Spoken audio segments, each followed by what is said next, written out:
Hello good evening नमस्कार। कैसे आप सभी उम्मीद करते हैं मस्त होंगे स्वस्थ होंगे। तो एक बार फिर से स्वागत है आपका अपने इस परिवार में जिसका नाम है जीके जीएस भाई अमित पांडे। खासा आज के दिवस की जब बात की जाए तो आज के दिवस में जिस एक पहलू पे हम जुड़ने वाले हैं वो काफ़ी महत्वपूर्ण है। और विषय संकल्पना तो आप भी जानते हैं कि राज्य स्पेशल परीक्षाओं को लेकर के खास करके हम एक एक विषयों के बारे में चर्चा करते हैं और समझते हैं उन प्रश्नों की प्रवृत्ति को जो हमारे लिए भी और कहीं ना कहीं आपके लिए भी काफ़ी महत्वपूर्ण होता है। तो चलिएगा आज के क्रम की आज के श्रृंखला की शुरुआत यहीं से करते हैं इसी बिंदु के साथ कि सरस्वती महाभागे विद्या कमलोचने विद्या रूपी विशालाक्षी विद्या देही नमोस्तुते। माँ बागदेवी का सानिध्य इस तरीके से प्राप्त हो ताकि नित्य नई ऊंचाइयों को आप लोग अचीव करें, यही सदैव से हमारा आपके प्रति मानना होता है। और अपने संदर्भ को लेकर के हम कुछ नए नए प्रश्नों की चर्चा करें। उसी क्रम में सबसे पहले खास करके आज के विषय में चर्चा करेंगे कल के प्रश्नों को आधारित। तो कल के प्रश्नों की चर्चा करने के उपरांत हम आज के कुछ महत्वपूर्ण प्रश्नों की चर्चा करेंगे। ठीक है, तो जल्दी से जल्दी आप लोग क्या करेंगे, इस सेशन में जुड़ जाएंगे ताकि इस श्रृंखला को क्या किया जाए और भी आगे बड़ी तेजी के साथ बढ़ाया जा सके। ठीक है, चलिए पहले प्रश्न के साथ शुरुआत करते हैं। उत्तर प्रदेश में कृत्रिम अंग निर्माण केंद्र यह कहाँ पे स्थापित किया गया है? तो मुख्य रूप से आप भी जानते हैं यह आपके स्थापित किया गया कानपुर में, जिसको आप एलिम्को नाम देते हैं। ठीक है, उत्तर प्रदेश के किस जिले में विश्व का पहला जल विश्वविद्यालय बनाए की जाने की घोषणा की जा रही है? चूंकि आज 22 तारीख है तो आपको क्लियर होना चाहिए। 22 मार्च को हम लोग विश्व जल दिवस के रूप में भी आयोजित करते हैं। तो ये संयोग से आपके हमीरपुर में स्थापित किया जा रहा है।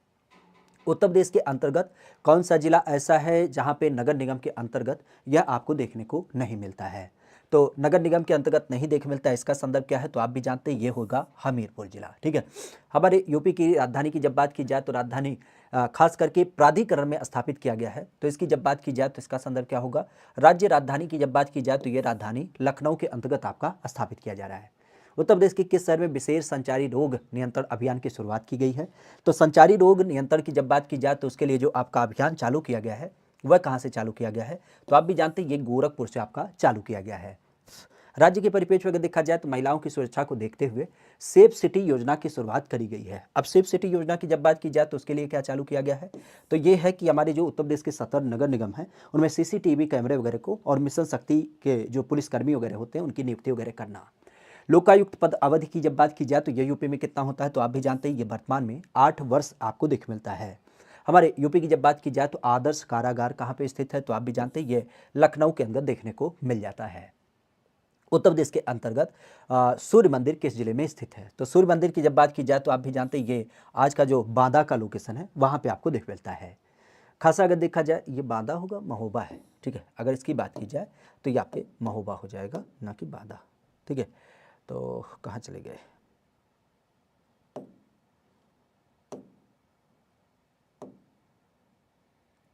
अरे महोबा। ठीक है, महोबा की जब बात की जाए तो महोबा में इसका संबंध हो जाता है। साथ ही साथ अगर देखा जाए तो अकबर के दीवान टोडरमल, इनका जन्म कहाँ पे हुआ था? तो इनका जो जन्म हुआ था मुख्य रूप से अगर देखा जाए तो यह समय तो आपको कहाँ से देख मिलता है? तो यह आपको देख मिलता है आपके टोडरमल का जन्म जो हुआ था वो सीतापुर में हुआ था। ठीक है, सीतापुर की जब बात की जाए तो सीतापुर में इनका जन्म देख मिलता है। नामों की जब बात की जाए तो नामा के अंतर्गत ध्यान रखिएगा कि अलीगढ़ मुस्लिम विश्वविद्यालय, इसकी स्थापना कब की गई? तो यह स्थापित किया गया था 1921 में सर सैयद अहमद खान के द्वारा। आपके उत्तर प्रदेश से सबसे अधिक शुष्क क्षेत्र कौन सा माना जाता है? तो आज आपका बुंदेलखंड क्षेत्र सबसे ज़्यादा सूखा माना जाता है। उत्तर प्रदेश में नगर निगम जो बांदा है, अगर इसकी बात की जाए तो ये किस नदी के किनारे स्थित है? तो आप भी जानते हैं केन नदी के किनारे ये आपको देख मिलता है। गोविंद बल्लभ पंत सागर झील ये कहाँ पे देख मिलता है? तो ये आप भी जानते हैं उत्तर प्रदेश में, और इसकी स्थापना है सोनभद्र में। सोनभद्र में रिहंद नदी के ऊपर आधारित। लाख बहोसी पक्षी विहार उत्तर प्रदेश में देख मिलता है, तो ये कहाँ पे स्थित है? तो लाख बहोसी की जब बात की जाए तो ये आपके कन्नौज जिले के अंतर्गत अवस्थित होता है। आज यूपी की जब बात की जाए तो उत्तर प्रदेश में किस जिले में खोरिया हवाई अड्डा देख मिलता है? तो खोरिया की जब बात की जाए तो ये आपके आगरा में पड़ता है। आपके उत्तर प्रदेश में 18 रेल जोन होते हैं। उत्तर प्रदेश में कितने ऐसे रेलवे जोन हैं जो खास करके यूपी से विस्तारित होते हैं? तो इनका संबंध होता है आपके 5। ठीक है, 5 की जब बात की जाए तो 5 आपके उत्तर प्रदेश में विस्तारित हैं। उत्तर प्रदेश में चित्रकूट जिला किस जिले के लिए आपका फेमस माना जाता है? तो यहाँ पे लकड़ी के खिलौने आपके बनाए जाते हैं चित्रकूट में। बेसिक अगर देखा जाए तो कुल कृषि विश्वविद्यालय की संख्या कितनी होती है? तो ये आपको देख मिलती है 6 कृषि विश्वविद्यालय प्रमुख रूप से। किस जिले में नई जेल का निर्माण किया जा रहा है? तो आपके अमेठी, महोबा, कुशीनगर, चंदौली, इन सारे जिलों में नई जेल बनाई जा रही है। वाहन स्क्रैपिंग नीति लागू किया गया है उत्तर प्रदेश में, लेकिन इसके लिए केंद्र सरकार ने बजट दिया है। तो कितने करोड़ का? 300 करोड़ रुपए का बजट दिया है। जनजाति में बदला विवाह पाई जाती है, तो आप भी जानते हैं ये थारू जनजाति में बदला विवाह देखे मिलता है। शिक्षा मित्र योजना, इसका संबंध किससे है? तो ये आपके प्राथमिक शिक्षा से संबंधित आपको दिख मिलती है। उत्तर प्रदेश में संविधान में दूसरा संविधान संशोधन किया गया, किस एक परिप्रेक्ष्य में? तो ये संविधान संशोधन था कि अनुसूचित जनजातियों के परिप्रेक्ष्य में जो गोंड जनजाति होती है उसको इसमें शामिल करना। उत्तर प्रदेश में नई टाउनशिप नीति 2023 आपकी घोषित की गई। उसका मुख्य मतलब क्या था? उसका मुख्य मतलब था कि छोटे शहरों में अगर कोई कॉलोनी बनाता है तो उस दशा में 12.5 एकड़, और कोई बड़े शहरों में कॉलोनी बनाता है तो उस दशा में 25 एकड़ की जमीन होनी चाहिए। हमारे उत्तर प्रदेश में नई खेल नीति के संदर्भ में क्या एक विषय शामिल नहीं किया गया है? तो खेलो इंडिया यूनिवर्सिटी गेम के लिए समिति वगैरह का गठन करना, ये इसमें आपका शामिल नहीं है। हमारे उत्तर प्रदेश में मोहम्मद इलियास की जब बात की जाए तो इनका संबंध किससे है? तो ये प्रसिद्ध एक वॉलीबॉल प्लेयर के रूप में जाने जाते हैं। उत्तर प्रदेश सरकार ने किस एक वर्ष अपने अधिकार में ले लिया था? मथुरा संग्रहालय। तो मथुरा संग्रहालय की जब बात की जाए तो यह 1912 में सरकार ने अपने अंतर्गत ले लिया। उत्तर प्रदेश का कौन सा लोकगीत नहीं है? तो हमने कई बार बताया है ढोला मारू। ढोला मारू हमारी यूपी से नहीं है, बल्कि ये राजस्थान से समेत है। ठीक है, तो ये कल के प्रश्न थे। कल के प्रश्नों का हमने झटपट क्या किया? दोहराव कर लिया। अब आज के प्रश्नों की श्रृंखला की शुरुआत करते हैं, लेकिन आप सबसे विशेषतः यही एक आग्रह होगा कि अगर आप लोग इस चैनल पर नए जुड़े हैं तो खासा इस चैनल को भी सब्सक्राइब करके रखिएगा और इस सेशन को भी अपने दोस्तों मित्रों के पास साझा करें, ताकि उन लोगों को भी क्या किया जाए, इस सेशन, इस श्रृंखला के माध्यम से जोड़ा जा सके। ठीक है, तो चलेगा, आज के क्रम की शुरुआत यहीं से करते हैं, इसी बिंदु के साथ कि सरस्वती महाभागे विद्या कमलोचने विद्या रूपी विशालाक्षी विद्या देही नमोस्तुते। माँ वाग्देवी का सानिध्य इस तरीके से प्राप्त हो ताकि नित्य नई ऊंचाइयों को आप लोग अचीव करें। इसी विषयांक के साथ आज की क्लास की शुरुआत करते हैं। ठीक है, सबसे पहले प्रश्न के साथ जुड़ते हैं। पहला प्रश्न है हमारे उत्तर प्रदेश को आधारित करते हुए, निम्नलिखित में से उत्तर प्रदेश में राज्य पर्यटन निगम के द्वारा, किसके द्वारा? राज्य पर्यटन विकास निगम के द्वारा उत्तर प्रदेश के 10 और धार्मिक स्थलों के सुंदरीकरण करने के लिए चिन्हित किया गया है। अब अगर देखा जाए तो इनमें से कौन से कह सकते हो कि शामिल नहीं है, क्योंकि आज हमारे सरकार का एक बड़ा लक्ष्य है, और वह लक्ष्य क्या है? रंजीत अब स्टार्ट करो यार, देखो शुरू में आया करो तो ऐसा चीज़ ना बोला करो, मतलब आते हैं तो क्या करते हैं, अच्छा नहीं लगता ना। हमने क्या कर दिया ऐसा? रिवीजन कराया है, और ये आप लोगों का ही कहना था, नहीं करना हो तो ना करें उससे। ठीक है, हमारा कुछ नहीं बनता बिगड़ता है, बेवकूफ़ों वाली बात ना किया करो। बेहतर तरीके से चीज़ें होती हैं तो फिर टोन करने का ज़रूरत होता है, कुछ मिलता है। रिवीजन कराने से कुछ हमारा नहीं होता है, लेकिन यही होता है कि कल की चीज़ों को आपने पढ़ा है तो झटपट में रिवीजन कर लेते तो याद ही हो जाता है। यहाँ तो ऐसा ना हम ब्लॉग बना रहे हैं बैठ करके कि हाँ दोस्तों ये देखो चाय में दूध डालते हुए चाय पत्ती देखो हमने आसाम से मंगाई है। कुकुर कहीं का, जूता लेके मारेंगे, सही हो जाओगे। पढ़ा करो तो पढ़ा करो, नहीं ना पढ़ा करो। हमारे सामने बकैती ना करो, कहीं तुमसे बड़ा बकैत हम है। ठीक है, मतलब मुँह उठा के कुछ भी। उत्तर प्रदेश में राज्य पर्यटन विकास निगम लिमिटेड, अगर इसकी बात की जाए तो ये नाम आपको दिख मिलता है। खास करके अगर देखा जाए तो उत्तर प्रदेश में 10 नए धार्मिक स्थलों को क्या किया गया, इसमें ऐड किया गया सुंदरीकरण करने के लिए। अब देखा जाए तो कई सारे लोगों को क्या किया गया, इसमें चिन्हित किया गया। चिन्हित करने की जब बात की जाए तो उसमें कुछ ऐसे लोकेशन थे, अगर इनकी बात की जाए तो यह आपके इसमें शामिल नहीं किए गए हैं। ये कौन सा ऐसा स्थल है जो आपका इसमें शामिल नहीं किया गया है? मुख्य रूप से देखा जाए तो इसका नाम देखने मिलता है किसके रूप में? खास अगर देखा जाए तो आप कह सकते हो कि काली माता मंदिर, यह आपका इसमें शामिल हो जाता है। श्री राम जानकी मंदिर की जब बात की जाए तो ये भी आपका इसमें शामिल हो जाता है। यहीं पर अगर देखा जाए तो कालिका मंदिर, ये भी आपका इसमें शामिल होता है। नामों की जब बात की जाए तो ये ध्यान रखिएगा, गोरक्षनाथ मंदिर। बेसिकली अगर देखा जाए तो गोरक्षधाम जो मंदिर है ये इसमें शामिल नहीं किया गया है। अगर देखा जाए तो गोरखधाम मंदिर का संबंध कहाँ से है, तो मुख्य रूप से आप भी जानते हैं ये गोरखपुर से समेत है। ठीक है, तो गोरखपुर की जब बात की जाए तो गोरखपुर में इसका नाम देखने को मिल जाता है, और गोरखपुर के अंतर्गत आप भी जानते हैं ये बाबा गोरक्षनाथ को आधारित करते हुए, किसको? बाबा गोरक्षनाथ की जब बात की जाए तो बाबा गोरक्षनाथ को आधारित करते हुए यह मंदिर आपका बनाया गया है। बेसिक अगर देखा जाए तो इसी कारण से आपने गोरखपुर का नाम भी सुना होगा। हम लोग इसे क्या नाम देते हैं? नाथ नगरी की भी संज्ञा देते हैं, नाथ नगरी की भी संज्ञा देते हैं। बाबा गोरक्षनाथ की जब बात की जाए तो इसी परिप्रेक्ष्य में ये जो मंदिर है, इसी मंदिर के ही आज जो महंत हैं या फिर जो आपके पुजारी हैं, उनका नाम क्या है? उनका नाम है योगी आदित्यनाथ। तो योगी आदित्यनाथ की जब बात की जाए तो योगी आदित्यनाथ का नाम ध्यान रखिएगा, क्योंकि योगी आदित्यनाथ की जब बात की जाए तो ये किससे संबंधित है, यह इसी मंदिर के पुजारी हैं। और इनकी जब बात की जाए तो इनका संबंध आपके गोरक्षनाथ से संबंधित होता है। आज वर्तमान देखा जाए तो ये राज्य के मुख्यमंत्री भी हैं। ठीक है, बेसिक रूप से ध्यान रखिएगा, चूंकि गोरक्षनाथ के परिप्रेक्ष्य हम बात करें तो गोरखपुर का जो हवाई अड्डा है, ठीक है, गोरखपुर एयरपोर्ट की जब बात की जाए तो गोरखपुर एयरपोर्ट का भी नाम क्या किया गया है, आपके गुरु गोरक्षनाथ के नाम पे किया गया है। तो गुरु गोरक्षनाथ की जब बात की जाए तो गुरु गोरक्षनाथ के नाम से क्या किया गया है, ये गोरखपुर का एयरपोर्ट किया गया है।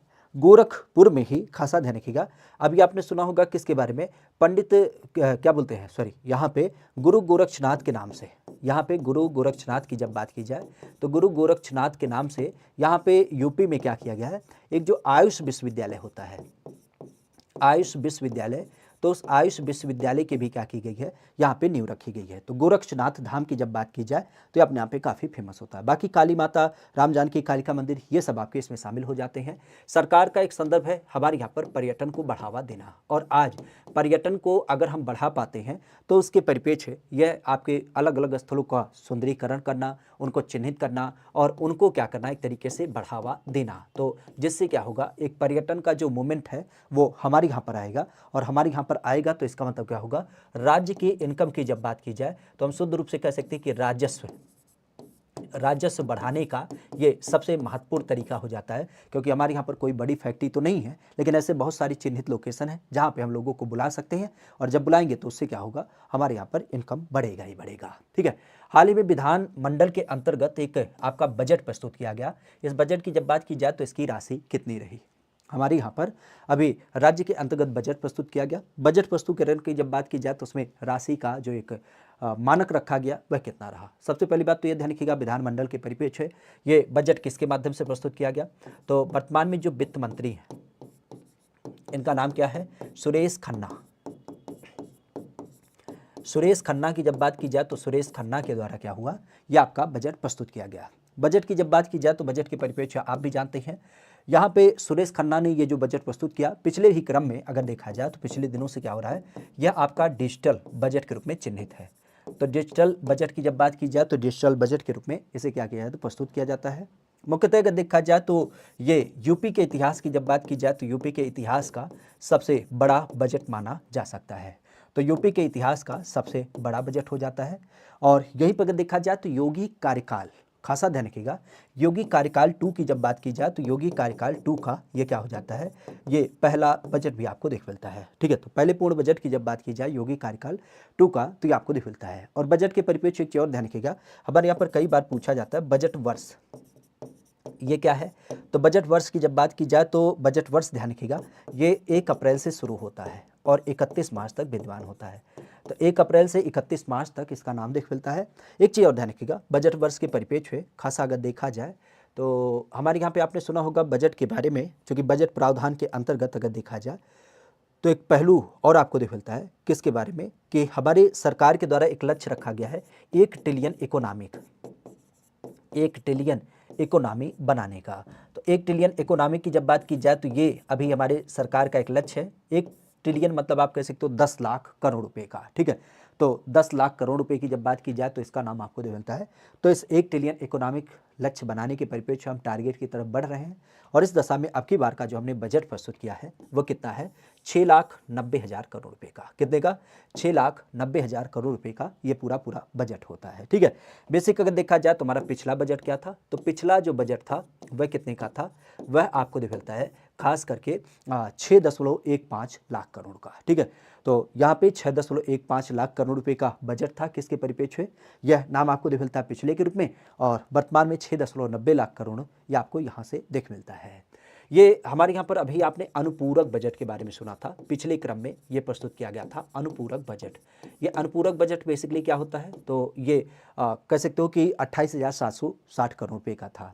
इसका मतलब क्या था, अनुपूरक का मतलब ध्यान रखिएगा कि जब भी कभी चुनाव होता है तो चुनाव होने की दशा में ये होता है कि भाई अब राज्य की सरकारी तंत्र तो हो सकता हो कि चुनाव के अंतर्गत कोई दूसरा दल, कोई दूसरी सत्ता बन के आए तो वो अपने हिसाब से कार्य करेगी, लेकिन जो बीच का क्रम है, मतलब मान लेते हैं 2-4 महीने का क्रम, वो कैसे पूरा किया जाए, तो उसके लिए क्या होता है, छोटे टर्म के लिए या आपके अनुपूरक बजट प्रस्तुत किए जाते हैं। जैसे अभी आपने देखा था हमारे यहाँ पर केंद्र सरकार के द्वारा भी अनुपूरक बजट प्रस्तुत किया गया था। उसका लॉजिक यही था क्योंकि हमारे यहाँ पर ये इस समय चुनाव का माहौल है, तो चुनाव के बाद पता नहीं कौन सी पार्टी अपना दल बनाए, अपना सत्ता स्थापित करे, तो वह क्या करती है, वह अपने हिसाब से बजट वगैरह प्रस्तुत करती है। सुरेश खन्ना कहाँ से हैं, तो ये तो आपके शाहजहाँपुर से हैं, ठीक है। ये आपके सुरेश खन्ना जो है ये शाहजहाँपुर से संबंधित है, ठीक है। आगे की बात आती है तो एक नाम आता है कि उत्तर प्रदेश के किस एक शहर में तीर्थ विकास परिषद बनाने की बात की गई है। तीर्थ विकास परिषद की जब बात की जाए तो इसके बनाने की बात की गई है, और ये मुख्य रूप से आपको मिलता है अयोध्या में। अयोध्या के अलावा अगर देखा जाए तो मथुरा में, या फिर आप कह सकते हो कि बनारस में, या फिर आपके गोरखपुर में। खास अगर देखा जाए तो किस एक शहर में तीर्थ विकास परिषद बनाने की बात चली है। तीर्थ विकास की जब बात की जाए तो इसका मतलब क्या होगा, इसका मतलब ये हो जाता है कि अब उस पार्टिकुलर क्षेत्र के लिए क्या होता है, डेवलपमेंट से संबंधित जो आपके कार्य किए जाते हैं, तो ऐसे कार्य यहाँ पे क्या किए जाएंगे, इसके माध्यम से किए जाएंगे। अभी लास्ट टाइम आपने सुना भी था हमारे यहाँ पर कुछ लोकेशन, जैसे अगर देखा जाए तो पाटेश्वरी, खास करके हमारे बलरामपुर की जब बात की जाए तो बलरामपुर में ऐसे पाटेश्वरी तीर्थ परिषद विकास को डेवलप करने की बात चली थी। इवन आप कह सकते हो कि जब हम बात करते हैं शाकंभरी, तो शाकंभरी का संबंध कहाँ से है, शाकंभरी की जब बात की जाए तो जो आपका सहारनपुर का लोकेशन है वहाँ से समेत था, ठीक है। तो ऐसे नए नए आपके क्या होते हैं, विकास परिषद डेवलप करने की बात चलती है, जिसका मुख्य मंतव्य होता है कि उस पार्टिकुलर लोकेशन का डेवलपमेंट करना है। तो यहाँ पे अगर देखा जाए तो यहाँ पर क्या होता है, यहाँ पे अयोध्या का नाम ध्यान रखिएगा, ठीक है। अयोध्या की जब बात की जाए तो अयोध्या की धरती ध्यान रखिएगा। अयोध्या की धरती पर कैसे हम यहाँ पर नए सिरे से चीज़ों को डेवलप करेंगे और नए नए जो इंफ्रास्ट्रक्चर होते हैं उन सब चीज़ों को बढ़ावा देंगे, उसके लिए क्या किया गया है, ये आपका डेवलप किया गया है। तो तीर्थ विकास परिषद अभी आपके अयोध्या में बनाया जा रहा है, और अयोध्या खासा ध्यान रखिएगा, अब तो यहाँ पर एक नया मॉडल सिटी भी डेवलप किया जा रहा है, ठीक है। मॉडल टाउन की जब बात की जाए तो मॉडल टाउन भी डेवलप किया जा रहा है। अयोध्या की जब बात की जाए तो अयोध्या को ध्यान रखिएगा, ये देश की पहली सौर सिटी के रूप में भी डेवलप किया गया है। और सौर सिटी के अलावा अगर देखा जाए तो अयोध्या के परिप्रेक्ष्य और भी नई चीज़ें ध्यान रखिएगा, जैसे अभी यहाँ पर यूपी का क्या किया गया था, एयरपोर्ट भी डेवलप किया गया था। किस नाम से, महर्षि वाल्मीकि के नाम से। तो महर्षि वाल्मीकि की जब बात की जाए तो महर्षि वाल्मीकि एयरपोर्ट का नाम ध्यान रखिएगा, ये भी आपके अयोध्या के अंतर्गत ही देखने को मिल जाता है। अच्छा, अयोध्या की जब बात की जाए तो अयोध्या स्टेशन का नाम ध्यान रखिएगा, यह क्या कर दिया गया है, अयोध्या धाम जंक्शन कर दिया गया है, ठीक है।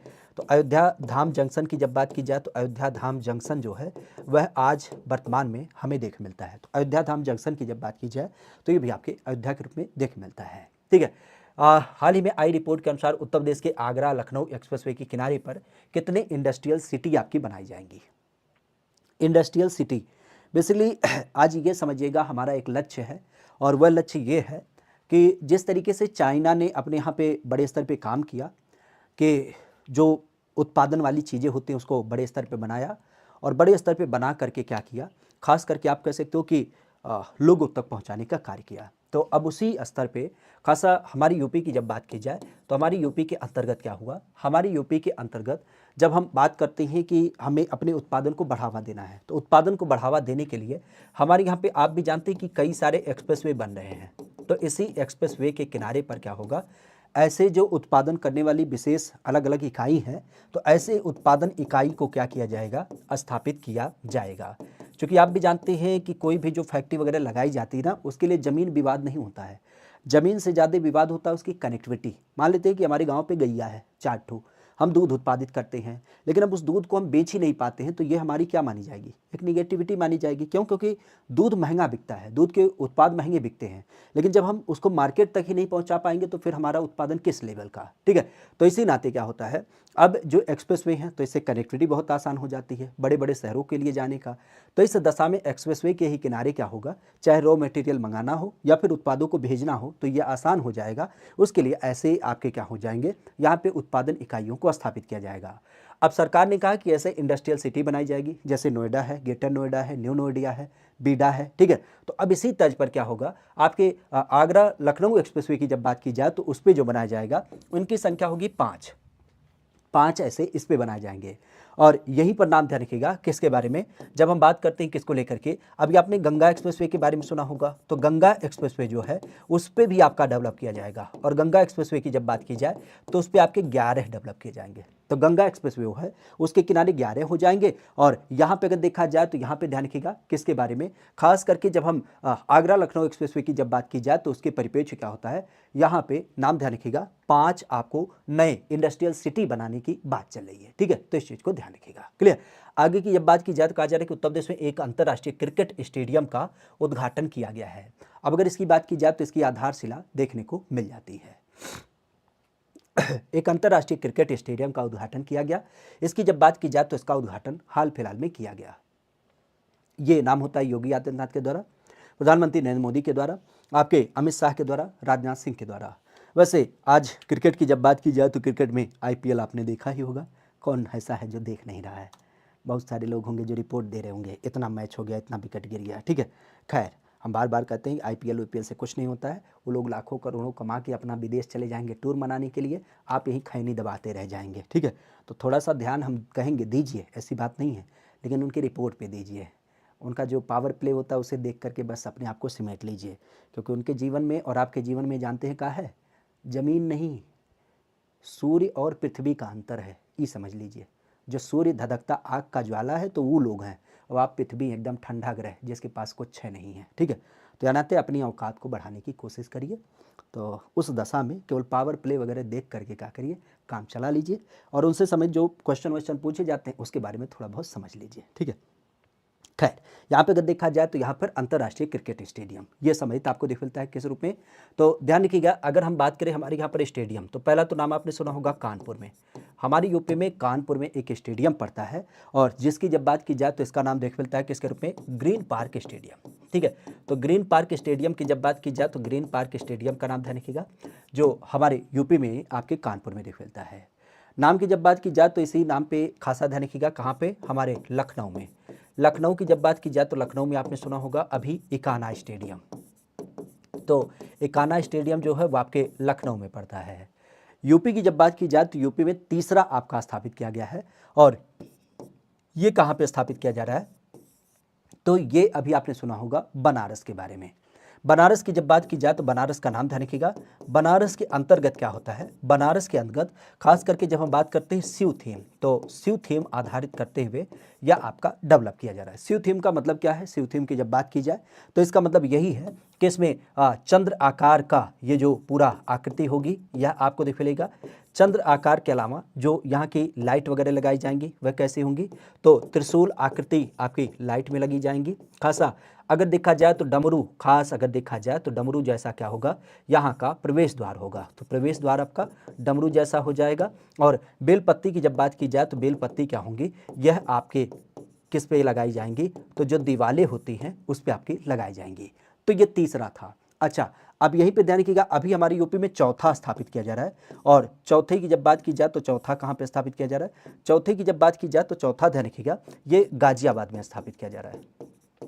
और गाजियाबाद की जब बात की जाए तो गाजियाबाद में इसका उद्घाटन किसके द्वारा किया गया था, तो बीके सिंह। बीके सिंह की जब बात की जाए तो बीके सिंह, और जो राजीव शुक्ला होते हैं, राजीव शुक्ला खासा आप भी जानते हैं कि जो बीसीसीआई है उसके अभी वर्तमान में क्या है, वर्तमान में उसके वाइस प्रेसिडेंट है, तो उनके माध्यम से इसको स्थापित किया जा रहा है। नाम की जब बात की जाए तो यह स्टेडियम किसके द्वारा स्थापित किया गया था, तो ये प्रधानमंत्री नरेंद्र मोदी के द्वारा किया गया था। कहाँ पे, आपके बनारस में। तो बनारस में प्रधानमंत्री नरेंद्र मोदी के द्वारा ये आपका स्थापित किया गया था। ठीक है, आगे की जब बात की जाए तो महादेवी वर्मा, महादेवी वर्मा की जब बात की जाए तो इनका संबंध हमारे यूपी से देखने को मिल जाता है। ठीक है, यूपी से समेत आपको दिखती है महादेवी वर्मा। महादेवी वर्मा की जब बात की जाए तो इनकी प्रमुख रचना यामा, और यामा के अलावा निर्जा। ठीक है, निर्जा की जब बात की जाए, निर्जा और यामा। ठीक है, निर्जा और यामा। इवन आपने सुना होगा जैसे दीप शिखा, दीप शिखा की जब बात की जाए तो दीप शिखा, गिल्लू, ये कुछ प्रमुख नाम आपको देख मिलते हैं जो क्या होते हैं, महादेवी वर्मा से समेत होते हैं। महादेवी वर्मा की जब बात की जाए तो इनका संबंध क्या है, इनको हम आधुनिक मीरा कहते हैं। आधुनिक मीरा की जब बात की जाए ना तो आधुनिक मीरा का भी नाम दिया जाता है। तो आधुनिक मीरा की जब बात की जाए तो आधुनिक मीरा के रूप में इनका नाम देखने को मिल जाता है। खासा अगर देखा जाए तो अब इनका संबंध कहाँ से है, तो मुख्य रूप से आप भी जानते हैं ये फर्रुखाबाद जिले से समेत है। ठीक है, फर्रुखाबाद की जब बात की जाए तो फर्रुखाबाद की धरती पर ये महादेवी वर्मा का जन्म हुआ है। बेसिकली अगर देखा जाए तो महादेवी वर्मा, कल परसों का टॉपिक बता दीजिए दीपू कुमार, टॉपिक कैसे बता दे, कल कोई रैंडम आपका टॉपिक हो जाएगा जो थ्योरी पे आपका संबंधित हो जाएगा। और परसों हम कन्फ्यूजन में, हम समझ ही ना पा रहे हैं। आपसे दो चीज़ें कहें हैं, एक तो करंट अफेयर कहें, एक जिला के बारे में चर्चा करने के बारे में। अब देखते हैं जो चीज़ें होंगी आपको जल्द से जल्द क्या करेंगे, उसका हम इवेंट बना देंगे ताकि वो हमारे लिए भी कंफर्म हो जाए। ठीक है, परेशान मत होइए। ठीक है, तो इस चीज़ को ध्यान रखिएगा। हाँ बिल्कुल, यामा की जब बात की जाए तो यामा के लिए इनको क्या हुआ था, जब हम बात करते हैं ज्ञानपीठ अवार्ड, तो ज्ञानपीठ अवार्ड वगैरह भी क्या हुआ है, इसके लिए इनको दिया गया है। ठीक है, ज्ञानपीठ अवार्ड की जब बात की जाए तो ये क्या हुआ है, यामा के लिए इनको दिया गया है। ठीक है, खैर फर्रुखाबाद से इनका संबंध होता है। फर्रुखाबाद की जब बात की जाए तो फर्रुखाबाद की धरती पे 2-3 लोगों का और नाम ध्यान रखिएगा, जैसे दोड़ाचार्य। एक बार यूपी पुलिस में क्वेश्चन पूछा गया कि दोड़ाचार्य का जन्म कहाँ पे है, तो दोड़ाचार्य की जब बात की जाए तो दोड़ाचार्य की जो स्थली है वो भी आपके फर्रुखाबाद से होती है। दोड़ाचार्य के जो एक मित्र थे उनका नाम था द्रुपद। द्रुपद कहाँ से समित थे, द्रुपद की जब बात की जाए तो द्रुपद संबंधित थे पांचाल देश जो होता है, तो पांचाल देश के राजा थे। ठीक है, तो द्रुपद की ही एक पुत्री हुआ करती है जिनका नाम होता है द्रौपदी, और द्रौपदी जो कि पांचाल देश की राजकुमारी थी, इसी कारण से इनको कई बार हम लोग पांचाली भी कहते हैं। तो पांचाली या द्रौपदी, इनका संबंध क्या है, यहीं से होता है। खासा आपने सुना भी होगा, अगर यहाँ पे देखा जाए तो इनका संबंध क्या है, ये अर्जुन की पत्नी के रूप में जानी जाती हैं पांडवों के परिप्रेक्ष्य में, और अर्जुन ने इनका जो खास करके कह सकते हो स्वयंवर हुआ था, तो उस परिप्रेक्ष्य में एक नाम पूछा जाता है भेड़कुंड, चूँकि आप भी जानते हैं अर्जुन एक ऐसे व्यक्ति जिन्होंने क्या किया था, यहाँ पे मछली की आँख पे निशाना लगाया था, और मछली की आँख में निशाना लगाने का जो क्रम था वो भेड़कुंड से समय था। खासा अगर देखा जाए तो इसके अलावा ध्यान रखिएगा, भेड़कुंड के अलावा यहीं पे आपने सुना होगा मुगल घाट। मुगल घाट ये भी आपको यहीं पे देख मिलता है, जो औरंगजेब के द्वारा बनाया गया है। ठीक है, औरंगजेब की जब बात की जाए तो औरंगजेब के द्वारा ये मुगल घाट भी आपका यहाँ पे बनवाया गया है। कहाँ पे, खास करके औरंगजेब के द्वारा मुगल घाट यह आपको देख मिलता है कहाँ पे, फर्रुखाबाद के अंतर्गत। फर्रुखाबाद की जब बात की जाए तो यहाँ पे एक महोत्सव आपने सुना होगा, कंपिल महोत्सव। कंपिल महोत्सव की जब बात की जाए तो कंपिल महोत्सव का नाम ध्यान रखिएगा, क्योंकि यहाँ पे ऋषि कपिल की जब बात की जाए तो ऋषि कपिल का संबंध यहाँ से आपको देखने को मिल जाता है। ठीक है, तो यहाँ पे देखा जाए तो कंपिल महोत्सव आयोजित किया जाता है। फर्रुखाबाद की जब बात की जाए तो आपने बेसिकली सुना होगा किसके बारे में, छपाई कार्य के बारे में। तो छपाई कारखाना जो है वो यहाँ का काफ़ी फेमस है, जहाँ से बड़े स्तर पे क्या होता है, छपाई के ऊपर कार्य किया जाता है। तो छपाई की जब बात की जाए तो छपाई से समेत यह नाम आपको देखने को मिल जाता है। पांचाल की जब बात की जाए तो पांचाल महाजनपदों में आता है, और महाजनपद के अंतर्गत खास अगर देखा जाए तो इसका क्रम आपको देख मिलता है। वैसे फर्रुखाबाद की जब बात की जाए तो एक चीज़ और ध्यान रखिएगा, हमारे यूपी का सबसे ज़्यादा जो आलू उत्पादन होता है, तो आलू उत्पादन के लिए जो एक जिला जाना जाता है उसका नाम क्या है, उसका नाम है फर्रुखाबाद। ठीक है, तो इस चीज़ को ध्यान रखिएगा। ठीक है, आगे की बात की जाए तो बाघों के संरक्षण के लिए कौन सा स्थल आपके उत्तर प्रदेश में देखे मिलता है। बाघों के संरक्षण के लिए आज यूपी का कौन सा एक स्थल है जो काफ़ी चर्चित माना जाता है, अमनगढ़, सरिस्का, जिम कॉर्बेट या फिर पन्ना। बाघों के संरक्षण के लिए, आज बाघों की जब बात की जाए तो बाघों के संरक्षण के लिए यह नाम आपको देख मिलता है। और एक काम जरूर करिएगा कि अगर आप लोग इस चैनल पे नए जुड़े हैं तो इस चैनल को भी लाइक और शेयर करते हुए अपने दोस्तों मित्रों के पास साझा कर दीजिएगा। क्लास में जुड़े हैं तो क्लास को भी लाइक करिएगा। ठीक है, यहाँ पे अगर देखा जाए तो बाघों के संरक्षण के बारे में कौन सा स्थल उत्तर प्रदेश में आपको देख मिलता है। आज उत्तर प्रदेश की जब बात की जाए तो उत्तर प्रदेश की धरती पर क्या संबंध होगा, तो मुख्य रूप से ध्यान रखिएगा, बाघों के संरक्षण के लिए जो एक स्थल होता है उत्तर प्रदेश के परिप्रेक्ष्य में, उसका नाम क्या है, वो नाम है अमनगढ़। अमनगढ़ बेसिकली कहाँ पे पड़ता है, तो ये बिजनौर में पड़ता है। अभी हाल फिलहाल में इसका नाम परिवर्तित कर दिया गया है, और ये नाम किसी रूप में कर दिया गया है, तो ये नाम परिवर्तित कर दिया गया है न्यू कॉर्बेट के रूप में। न्यू कॉर्बेट टाइगर रिजर्व अब इसका नाम कर दिया गया है। ठीक है, तो न्यू कॉर्बेट टाइगर रिजर्व की जब बात की जाए तो इसके रूप में इसका नाम कर दिया गया है। वैसे आज पूरे देश में आपने सुना होगा कि जब हम टाइगर रिजर्व की बात करें तो देश के अंतर्गत स्थापित टाइगर रिजर्व में 4 टाइगर रिजर्व जो हैं वो हमारे यूपी में पाए जाते हैं। अगर नामों की बात की जाए तो आपने सुना भी होगा किसके बारे में, एक नाम आता है प्रोजेक्ट टाइगर। तो प्रोजेक्ट टाइगर की जब बात की जाए तो प्रोजेक्ट टाइगर का नाम ध्यान रखिएगा, जो 1973 में आपका शुरू किया गया, 1973 से ये शुरू किया गया, जिसका पूरा पर्याय था कि हमें बाघों की संख्या को बढ़ावा देना है। बाघों की संख्या को यहाँ पे बढ़ावा देना है। तो इस दशा में हमारे यूपी में 4 स्थापित किए गए हैं। एक नाम आपने सुना होगा दुधवा टाइगर रिजर्व। ये कहाँ पे देख मिलता है? तो दुधवा टाइगर रिजर्व की जब बात की जाए तो ये मुख्य रूप से आपको देख मिलता है आज का जो लखीमपुर खीरी है। तो लखीमपुर खीरी जिले में क्या होता है? दुधवा टाइगर रिजर्व देख मिलता है। ठीक है, लखीमपुर खीरी के अलावा अगर देखा जाए तो यहीं पे आपने नाम सुना होगा किसके बारे में? अमनगढ़ टाइगर रिजर्व, जो आपके बिजनौर में ही पड़ता है। साथ ही साथ अगर देखा जाए तो Pilibhit tiger reserve, Pilibhit tiger reserve. तो पीलीभीत टाइगर रिजर्व की जब बात की जाए तो ये कहाँ समित है? तो ये नाम से पता चला पीलीभीत जिले से समित होता है। अगर यहीं पे देखा जाए तो पीलीभीत के अलावा ध्यान रखिएगा नामों की जब बात की जाए तो आपने एक नाम और सुना होगा किसके बारे में?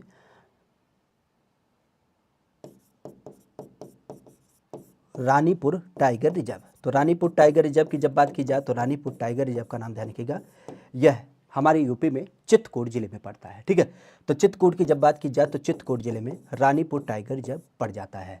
तो इस तरीके से यूपी में क्या होता है? यूपी में 4 टाइगर रिजर्व होते हैं। ठीक है, तो यूपी में कुल 4 टाइगर रिजर्व होते हैं, जिनकी संख्या कुछ इस तरीके से: बिजनौर में new Corbett, Dudhwa tiger reserve, Lakhimpur Kheri में, पीलीभीत में पीलीभीत टाइगर रिजर्व और रानीपुर टाइगर रिजर्व आपके चित्रकूट में। ठीक है, तो अमनगढ़ जो है वो कहाँ से देख मिलता है? ये आपके खास करके बिजनौर जिले में पड़ता है। ध्यान रखिएगा, एक बार क्वेश्चन पूछा गया था कि दुधवा टाइगर रिजर्व से कौन सी नदी गुजरती है, तो आपको जानकारी होनी चाहिए रामगंगा नदी। ठीक है, तो रामगंगा नदी इससे जुड़ती है। ठीक है, हिंदी साहित्य के लिए अकादमी अवार्ड संजीव को दिया गया। अब संजीव की जब बात की जाए तो संजीव आपके यूपी से समित है। यूपी की जब बात की जाए तो यूपी से समित इनका नाम देख मिलता है। अच्छा, यूपी से एक महिला संबंधित है, आपने सुना भी होगा। खास करके महिला की जब बात की जाए जिनको अंग्रेजी भाषा में दिया गया था, अंग्रेजी भाषा में जो पुरस्कार दिया गया था महिला के लिए, ये भी आपके यूपी से समित है और यूपी के परिप्रेक्ष्य ये प्रयागराज की रहने वाली है। इनका नाम बताइएगा। ठीक है, चलिए, पुरुष का नाम तो हमने बता दिया कि साहित्य अकादमी के लिए ये जो पुरस्कार दिया गया था ये संजीव कुमार को दिया गया। संजीव कुमार भी संयोग से हमारे यूपी से समित हैं और यूपी के परिप्रेक्ष्य ये पुरस्कार जो दिया गया ये यूपी से समित इन व्यक्ति को दिया गया। अब महिला की जब बात की जाए तो महिला प्रयागराज से समित है और प्रयागराज से समित जो महिला होती हैं वो अंग्रेजी भाषा के लिए पुरस्कृत की गई थी। आप कह सकते हो कि दोनों लोग ऐसे हैं जो मतलब हमारी यूपी से ही समित है। तो महिला का संबंध क्या है और पुरुष का तो हम नाम बता ही रहे हैं। ठीक है, बिल्कुल सही दिलीप यादव ने बताया है पहले ही जवाब में। खास करके अगर देखा जाए तो उनका नाम था नीलम गौर। क्या नाम था? नीलम गौर की जब बात की जाए तो नीलम गौर का नाम ध्यान रखिएगा, ये कहाँ समित है? तो ये आपके प्रयागराज से हैं। ठीक है, तो नीलम गौर जो हैं वो प्रयागराज से हैं। वो तो बहुत पुरानी है, गीतांजलि। गीतांजलि की जब बात की जाए तो गीतांजलि का टर्म ऑफ से समय जो है वो अलग है। ठीक है, खैर यहाँ पे देखा जाए तो महिला के परिप्रेक्ष्य में अंग्रेजी भाषा के लिए प्रयागराज से समित थे जिनका नाम था नीलम गौर। और यहाँ पे अगर देखा जाए तो संजीव कुमार की जब बात की जाए तो इनका संबंध कहाँ से है? ये सुल्तानपुर जिले से है। ठीक है, तो सुल्तानपुर जिले की जब बात की जाए तो सुल्तानपुर जिले से इनका संबंध आपको दिख मिलता है। तो इस वर्ष का जो पुरस्कार दिया गया था साहित्य अकादमी पुरस्कार, यह इन दोनों को दिया गया था। नामों की जब बात की जाए तो सुल्तानपुर किस लिए फेमस है? तो पहली बात तो ये ध्यान रखिएगा, गोमती नदी के किनारे स्थित है, सई नदी के किनारे स्थित है। सई नदी की जब बात की जाए तो सई नदी के किनारे क्या होता है? यह आपको देखने को मिल जाता है। और इसी सुल्तानपुर की जब बात की जाए तो सुल्तानपुर का नाम ध्यान रखिएगा किस परिप्रेक्ष्य में? जब हम बात करते हैं जूट। ठीक है, हमारे यहाँ पे आपने सुना होगा ना कि किसके बारे में? जब हम बात करते हैं ढकिया मौनी के बारे में, तो जो आपके सरपत वगैरह होते हैं उससे समय जो आपके उत्पाद होते हैं उसको लेकर के सुल्तानपुर से इनका नाम दिख मिलता है। ठीक है, तो खासा सुल्तानपुर जिले के बारे में ध्यान रखिएगा। साहित्य अकादमी अवार्ड संजीव को यहाँ से चिन्हित किया गया। ठीक है, यहाँ पे अगर देखा जाए तो नाम को आधारित करते हुए महिला के लिए नीलम गौर ये आपके प्रयागराज से समित होती हैं। अभी एक पुरस्कार और दिया गया था, आपको याद होना चाहिए, जब हम गुलजार की बात करते हैं और गुलजार के अलावा जब हम बात करते हैं श्री राम भद्राचार्य को, तो श्री राम भद्राचार्य और गुलजार इन दोनों की जब बात की जाए तो इन दोनों को क्या दिया गया था? अभी आपने सुना होगा, इनको ज्ञानपीठ अवार्ड दिया गया। ठीक है, तो ज्ञानपीठ अवार्ड की जब बात की जाए तो ज्ञानपीठ अवार्ड अभी आपके गुलजार और राम भद्राचार्य को क्या गया था? ये आपको दिख मिलता है। ठीक है, तो यहाँ पे ध्यान रखिएगा, गुलजार और श्री राम भद्राचार्य इनको ज्ञानपीठ अवार्ड दिया गया था। ठीक है, आगे की जब बात की जाए तो एक नाम ध्यान रखिएगा किसको आधारित करते हुए कि उत्तर प्रदेश में शहीद चंद्रशेखर आजाद पार्क आपके प्रदेश के किस जिले में स्थित है? प्रदेश के किस जिले में खास करके शहीद चंद्रशेखर आज़ाद पार्क आपको देखने को मिल जाता है। और इस नाम की जब बात की जाए तो ये नाम देख मिलता है।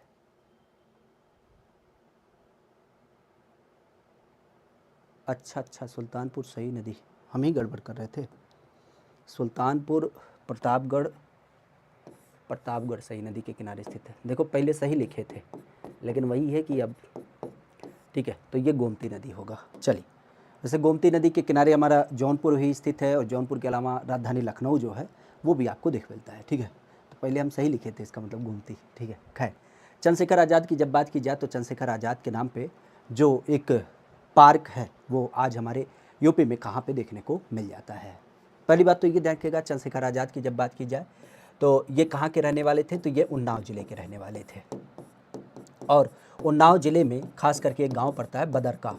तो बताया जाता है कि बदरका गांव में ये यहाँ पे नहीं पैदा हुए थे, बल्कि इनके जो मम्मी पापा थे, अगर इनकी बात की जाए तो ये सब लोग यहाँ से संबंधित थे। मुख्यतः अगर देखा जाए तो इनका पैतृक निवास जो माना जाता है वो बेसिकली माना जाता है कहाँ पे, मध्य प्रदेश में। ठीक है, लेकिन अब हमारी यूपी से भी संबंधित है, तो उन्नाव ज़िले को हम क्या करते हैं, इस परिपेक्ष पे कनेक्ट कर पाते हैं। आज उन्नाव की जब बात की जाए तो उन्नाव के अंतर्गत क्या होता है, इनके नाम से एक पार्क स्थापित किया गया है। और इस पार्क की जब बात की जाए तो ये कहाँ पे देख मिलता है, तो ये लखनऊ नहीं बल्कि प्रयागराज में देख मिलता है। प्रयागराज में ये पार्क क्यों स्थापित किया गया है, तो मुख्यतः आप भी जानते हैं, चूँकि एक घटना हुई थी, और वो घटना कब की थी, तो वो घटना थी 27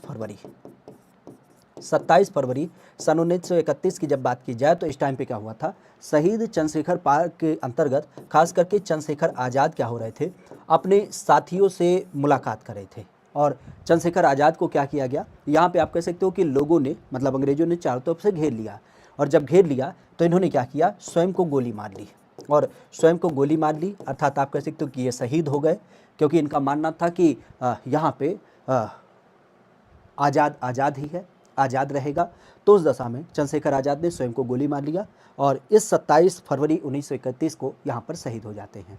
तो इसी नाते ये जो आज आपको शहीद चंद्रशेखर पार्क आज आपको देख मिलता है, इसका पूर्व में नाम था अल्फ्रेड पार्क, लेकिन अल्फ्रेड पार्क का नाम आज हमने परिवर्तित करते हुए क्या कह दिया है, शहीद चंद्रशेखर पार्क कर दिया है। तो इस चीज़ को ध्यान रखिएगा। बाकी चंद्रशेखर की जब बात की जाए तो इनके नाम से 2-3 चीज़ें ध्यान रखिएगा। जैसे चंद्रशेखर के नाम से एक आपने नाम सुना होगा हमारी यूपी का कृषि विश्वविद्यालय, ये कहाँ पे पड़ता है, तो कृषि विश्वविद्यालय ये आपके कानपुर में पड़ता है। ठीक है, कानपुर की जब बात की जाए तो कानपुर में यह नाम देख मिलता है। ठीक है, कानपुर के अलावा अगर देखा जाए तो उन्नाव का नाम ध्यान रखिएगा, क्योंकि उन्नाव में क्या है, एक पक्षी विहार आपको देख मिलता है। पक्षी विहार की जब बात की जाए तो ये आपके उन्नाव में पड़ता है। और एक शूटिंग रेंज ध्यान रखिएगा, इनके नाम से एक शूटिंग रेंज है, कहाँ पे देख मिलता है, तो यह राजधानी लखनऊ में। तो शहीद चंद्रशेखर आज़ाद के नाम पे एक शूटिंग रेंज लखनऊ में पड़ता है। और यहीं पर अगर देखा जाए तो उन्नाव के अंतर्गत खास करके आपने सुना होगा एक हवाई अड्डा अभी प्रस्तावित है, अभी बनाया नहीं गया है, लेकिन आने वाले समय में जो आपका हवाई अड्डा वगैरह होगा वह आपका यहाँ पे बनाया जाएगा।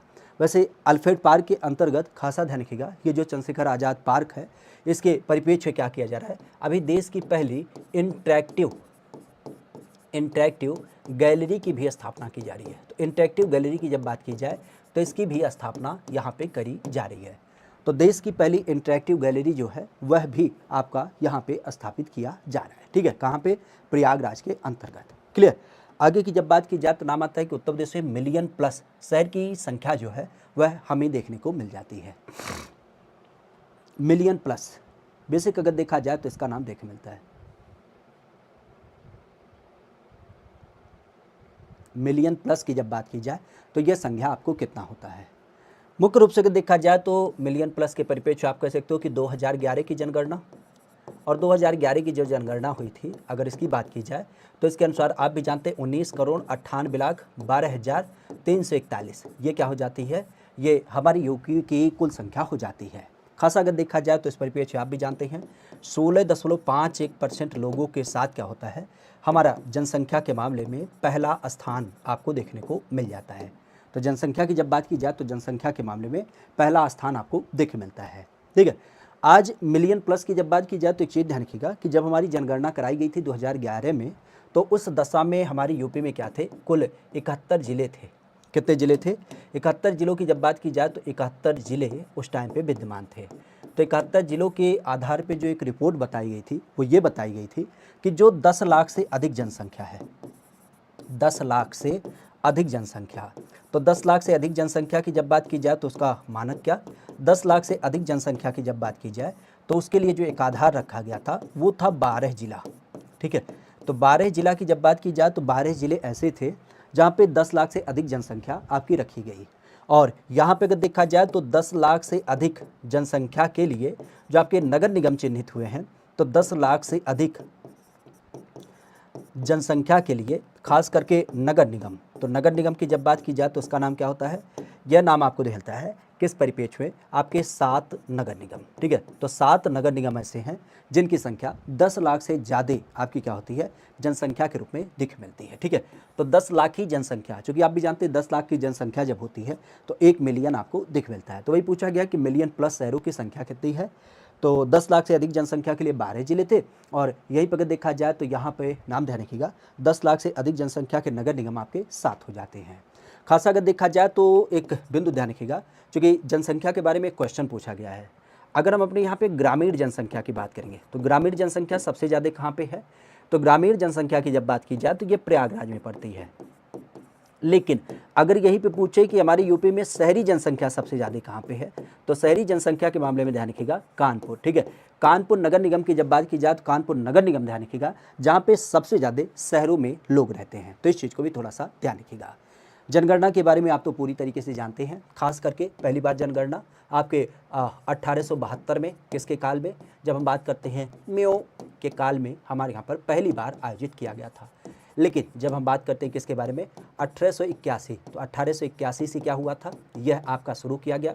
और इस विषय की जब बात की जाए तो इस विषय के परिपेक्ष में आपने देखा भी होगा कि 1881 से इसकी शुरुआत की गई। और जिस परिपेक्ष में खास करके यहाँ पे आप कह सकते हैं कि रिपन की जब बात की जाए तो रिपन का नाम पहली बार आता है, क्योंकि इससे क्या हो जाता है, हमारे यहाँ पर नियमित जनगणना चालू की जाती है। कई बार आपको हमने बताया है, 2 चीज़ें ध्यान रखिएगा किसके बारे में, खास करके प्रगणक शिक्षिका। प्रगणक शिक्षिका की जब बात की जाए तो प्रगणक शिक्षिका क्या हो जाती है, ये हमारे यहाँ पर इसका शुभंकर मानी जाती है। और हमारी जनसंख्या हमारा भविष्य। ठीक है, हमारी जनसंख्या हमारा भविष्य, ये क्या हो जाता है, यह इसका कह सकते हो टैग लाइन आपका इस्तेमाल किया जाता है। आजकल दिवस की बात चलती है तो इस चीज़ को जरूर ध्यान रखिएगा। हमारे यहाँ पर 11 जुलाई क्या होता है, 11 जुलाई विश्व जनसंख्या दिवस के रूप में आपका आयोजित किया जाता है। ठीक है, तो इस चीज़ को ध्यान रखिएगा। बाकी अभी हमारी जो जनगणना आनी थी वो खास करके 2021 की आनी थी, लेकिन 2023 की जगह 24 हो गया। ये ऐसे क्यों हुआ, क्योंकि आप भी जानते हैं कोरोना काल के कारण हमारे यहाँ पर क्या हुआ है, जनसंख्या को 2 साल के लिए एक्सटेंड कर दिया गया है। वैसे आज का दिवस आपको याद होना चाहिए, जीवन में तो हमेशा याद होगा। आज आप लोग थरिया कटोरी बहुत बजाए थे ना और उसका सजा अगले दिन से मिला था। 8 बजे राती का ये टाइम है, हाहाकार मच गया था, राशन के दुकानें पल गए, पेट्रोल के दुकानें पल गए, सब आदमी घर में बंद हो गया था, लॉकडाउन लग गया था। मतलब आज 3 साल बीत चुके हैं। 2020 का समय था, 22 तारीख। ठीक है, थरिया कचौरी बहुत बजाए थे लोग, छत पे खड़ा होकर के इतना खुश हो रहे थे, गो कोरोना गो, गो कोरोना गो। और कोरोना ऐसा घर में बैठा कि बंद कर दिया था सबके घर में। ठीक है, तो मतलब आज उसकी वार्षिकी है। खैर, यहाँ पे अगर देखा जाए तो कहा जा रहा है कि उत्तर प्रदेश में रामसर साइट की जब बात की जाए तो इसकी संख्या कितनी है। रामसर साइट की जब बात की जाए तो इसकी संख्या क्या हो जाती है, मुख्य रूप से 5 है, 10 है, या यहीं पे आप कह सकते हो कि 15 है, या फिर आपके 14 है। नाम की जब बात की जाए तो यह आपको देख मिलता है, परवेश कुमार। हाँ बिल्कुल आ रही है, काहे वो हम कौन शंका है का। अब जो रहेगा तो याद तो आएगा ही आएगा, अब जो नहीं है उसका तो और याद आएगा। ठीक है, तो आपको अगर जो एड्रेस पता है तो थोड़ा सा हमें बता दीजिएगा। नहीं कुछ होगा तो वो जो आपके सोशल मीडिया संसाधन होते हैं या जो दूरभाष नंबर होता है उसको साझा कर दीजिएगा, हम संपर्क स्थापित करने की कोशिश करेंगे। ठीक है, याद तो हमें बहुत दिन से आ रही थी, लेकिन अब वही है कि कोई गंतव्य नहीं मिल पा रहा था कि वहाँ से हम अपना कोई सामंजस्य स्थापित कर पाएँ। ठीक है, तो कोशिश करिएगा, अगर आपके पास सारा डिटेल है तो भेज दीजिएगा, कमेंट में दे दीजिएगा, हम निकाल लेंगे सब। ठीक है, चलिए यहाँ पर हम किसकी बात करें, उत्तर प्रदेश में रामसर साइट, यह नाम आपको देख मिलता है। रामसर साइट की जब बात की जाए तो इसका सीन क्या आता है, रामसर की जब बात की जाए तो इसका जो सीन निकल के आता है मुख्यतः आप भी जानते हैं 2 फरवरी की जब बात की जाए तो 2 फरवरी की यह घटना होती है। कब की, 2 फरवरी सन 1971 है तो है 1971, हाँ 2 फरवरी सन 1971 की जब बात की जाए तो उस टाइम पे क्या हुआ था, एक सम्मेलन आयोजित किया गया। और सम्मेलन की जब बात की जाए तो ये कहाँ पे आयोजित हुआ था, ये ईरान में आयोजित हुआ था। ईरान की जब बात की जाए तो वहाँ पर एक जगह पड़ता है रामसर नाम के स्थल में। तो रामसर नाम के स्थल पे ये आपका जो कह सकते हो सम्मेलन आयोजित किया गया, किसके सहयोग से आयोजित किया गया था, तो यूनेस्को नाम का एक संस्था आपने सुना होगा। तो यूनेस्को के द्वारा एक अंतर सहकारी संगठन के रूप में इसका आयोजन किया गया। मुख्यतः अगर देखा जाए तो यहाँ पे ध्यान रखिएगा, ये जो पूरा नाम देख मिलता है ईरान के अंतर्गत, तो रामसर के परिप्रेक्ष्य ये चूँकि संधि वगैरह की गई तो इस नाते इसको हम क्या बोलते हैं, रामसर संधि के रूप में जानते हैं।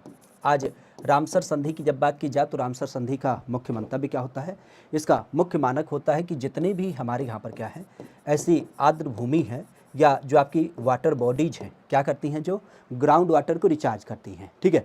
तो ग्राउंड वाटर को जो रिचार्ज करती हैं उनको हमें क्या करना है, संरक्षित करना है।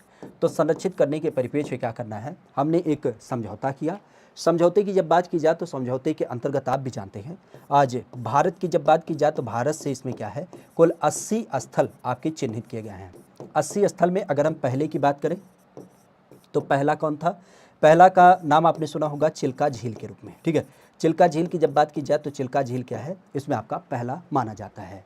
खासा अगर देखा जाए तो इस परिप्रेक्ष्य में ध्यान रखिएगा, भारत के अंतर्गत यूपी में कितने हैं, यूपी में 10 स्थल आपके चिन्हित किए गए हैं। 10 स्थल यूपी से आपके चिन्हित हैं। और 10 स्थल की जब बात की जाए तो इसमें पहला कौन सा आता है, पहले की जब बात की जाए तो पहला नाम आता है ऊपरी गंगा बैराज, ठीक है। ऊपरी गंगा की जब बात की जाए तो ऊपरी गंगा बैराज ध्यान रखिएगा, यह प्रमुख रूप से आपके ऊपरी के रूप में जाना जाता है पहला।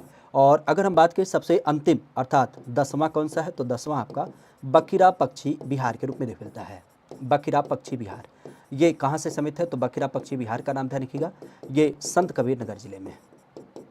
संत कबीर नगर की जब बात की जाए तो संत कबीर नगर जिले में यह आपका बखिरा पक्षी विहार देखने को मिल जाता है।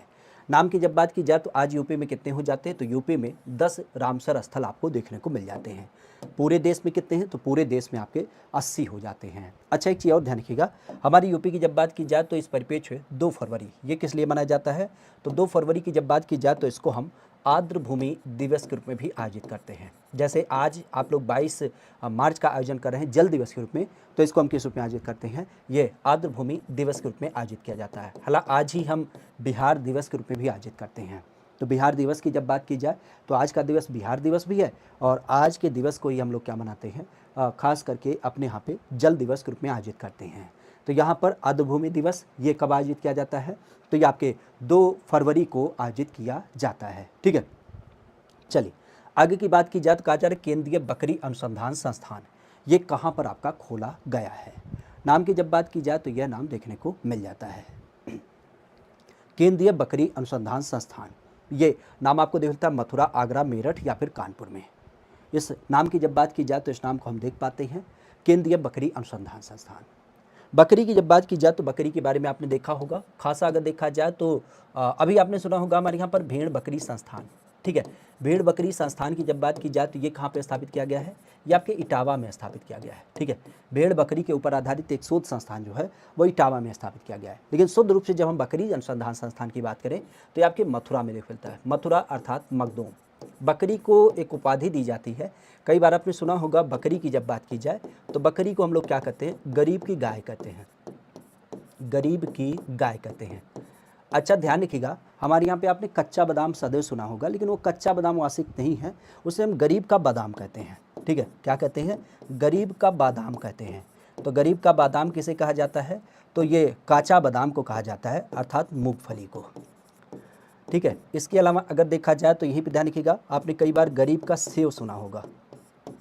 गरीब का सेव ये किसे कहते हैं, तो गरीब का सेव 2 फलों को कहा जाता है। एक तो आपने बेर को सुना होगा, बेर। बेर बेसिकली क्या होता है, बेर आपने देखा होगा एक ऐसी फल संरचना होती है जिसको हम देख पाते हैं कि शिवरात्रि पे भगवान को चढ़ाया जाता है, ठीक है। तो बेर आपने उसे देखा होगा।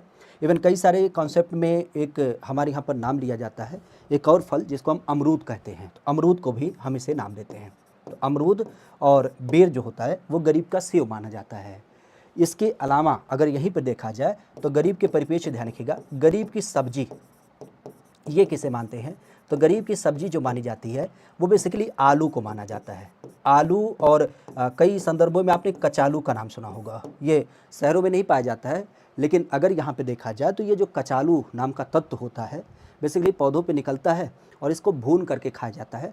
तो भूनने पे जैसे आपका आलू का स्वाद आता है, भुनने के बाद सेम उसी पैटर्न पे कचालू का स्वाद आता है। ठीक है, तो ये खासा ध्यान रखिएगा। ठीक है, तो बकरी अनुसंधान संस्थान क्या है, ये मथुरा में है। वैसे आज मथुरा के अलावा अगर हम बात करें सबसे ज़्यादा बकरी कहाँ पाई जाती है, तो ये ध्यान रखिएगा राजस्थान जैसे लोकेशन में सबसे ज़्यादा बकरी वगैरह पाई जाती है। और बकरी के परिप्रेक्ष्य ध्यान रखिएगा, बकरी की दूध काफ़ी महत्वपूर्ण मानी जाती है। बकरी के दूध को लोग क्या करते हैं, खास करके आपने सुना होगा जो टीबी नाम की बीमारी होती है, उस टीबी नाम की बीमारी को दूर करने के लिए भी क्या करते हैं, इस्तेमाल करते हैं। अगर यहीं पर देखा जाए तो एक नाम ध्यान रखिएगा, हमारे यहाँ पर कई बार हमने बताया है सानिन के बारे में। सानिन क्या है, सानिन एक बकरी की किस्म है जो हमारे यहाँ पर क्या करती है, सबसे ज़्यादा दूध देती है। तो सबसे ज़्यादा दूध देने वाली अगर हम बकरी के नाम की बात करें तो उसका नाम क्या होता है, सबसे ज़्यादा दूध जो देती है वो आपके सानिन नाम की बकरी देती है। ठीक है, तो इस चीज़ को ध्यान रखिएगा। क्लियर, तो हमारे यहाँ पर बकरी अनुसंधान संस्थान बकरी के परिपेक्ष में ये आपके मथुरा में पाया जाता है। हाँ, डेंगू वगैरह में भी लोग क्या करते हैं, इसका सेवन करते हैं। ठीक है, ध्रुव तारा जोशी बेसिक अगर देखा जाए तो ये किस एक नृत्य से संबंधित हमारे यहाँ पर माने जाते हैं। ध्रुव तारा जोशी, जमुना पारी भी आपकी बकरी होती है, बिल्कुल आपने सही कहा, जमुना पारी लिख लीजिएगा, क्योंकि कई बार क्या होता है आपके अलग अलग नामों को क्या किया जाता है, परीक्षाओं में पूछा जाता है। ठीक है, जमुना पारी। चलिए, ध्रुव तारा जोशी, इनका संबंध किससे आपको देखने को मिलता है।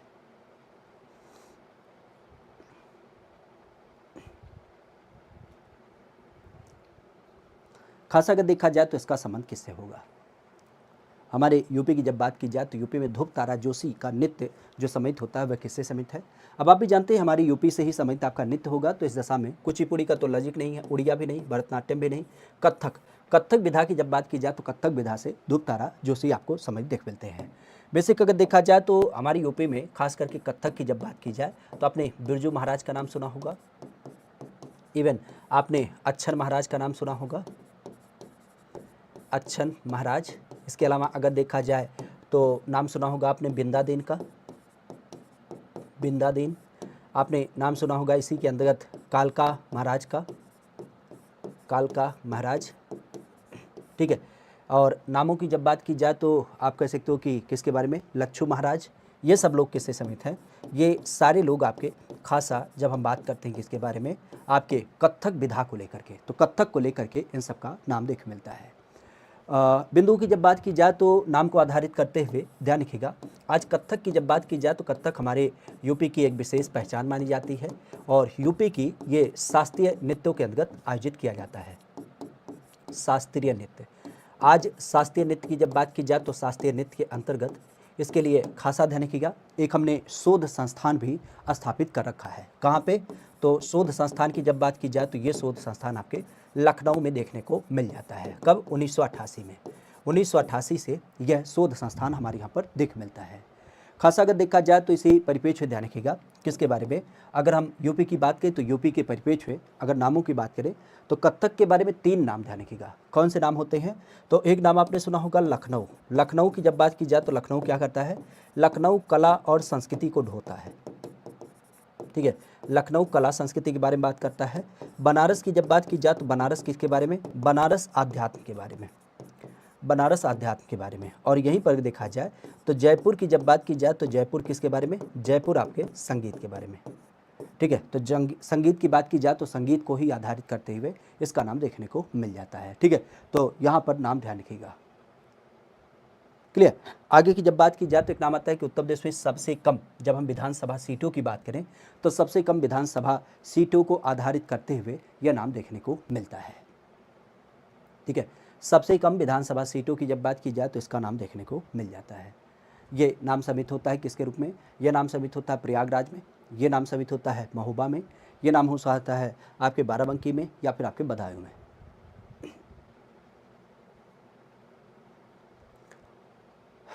नाम की जब बात की जाए तो यह नाम आपको देखने को मिल जाता है। आज यूपी के परिप्रेक्ष्य में विधानसभा, पहली बात तो ये ध्यान रखिएगा, यूपी में विधानसभा की कुल कितनी सीटें हैं, तो ये 403 सीटें हैं। 403 सीटों के परिप्रेक्ष्य आप भी जानते हैं कि जब हम बात करते हैं सबसे ज़्यादा सीटें, तो सबसे ज़्यादा सीटों की जब बात की जाए तो सबसे ज़्यादा सीटें आपके प्रयागराज में पाई जाती हैं, 12 सीटें आपके प्रयागराज में हैं। लेकिन जब हम बात करते हैं सबसे कम, तो सबसे कम कहाँ पाई जाती हैं, सबसे कम आपके 2 सीटें पाई जाती हैं महोबा में। इवन महोबा के अलावा अगर देखा जाए तो यहीं पर ध्यान रखिएगा, आपने नाम सुना होगा किसके बारे में, श्रावस्ती के बारे में, ठीक है, श्रावस्ती।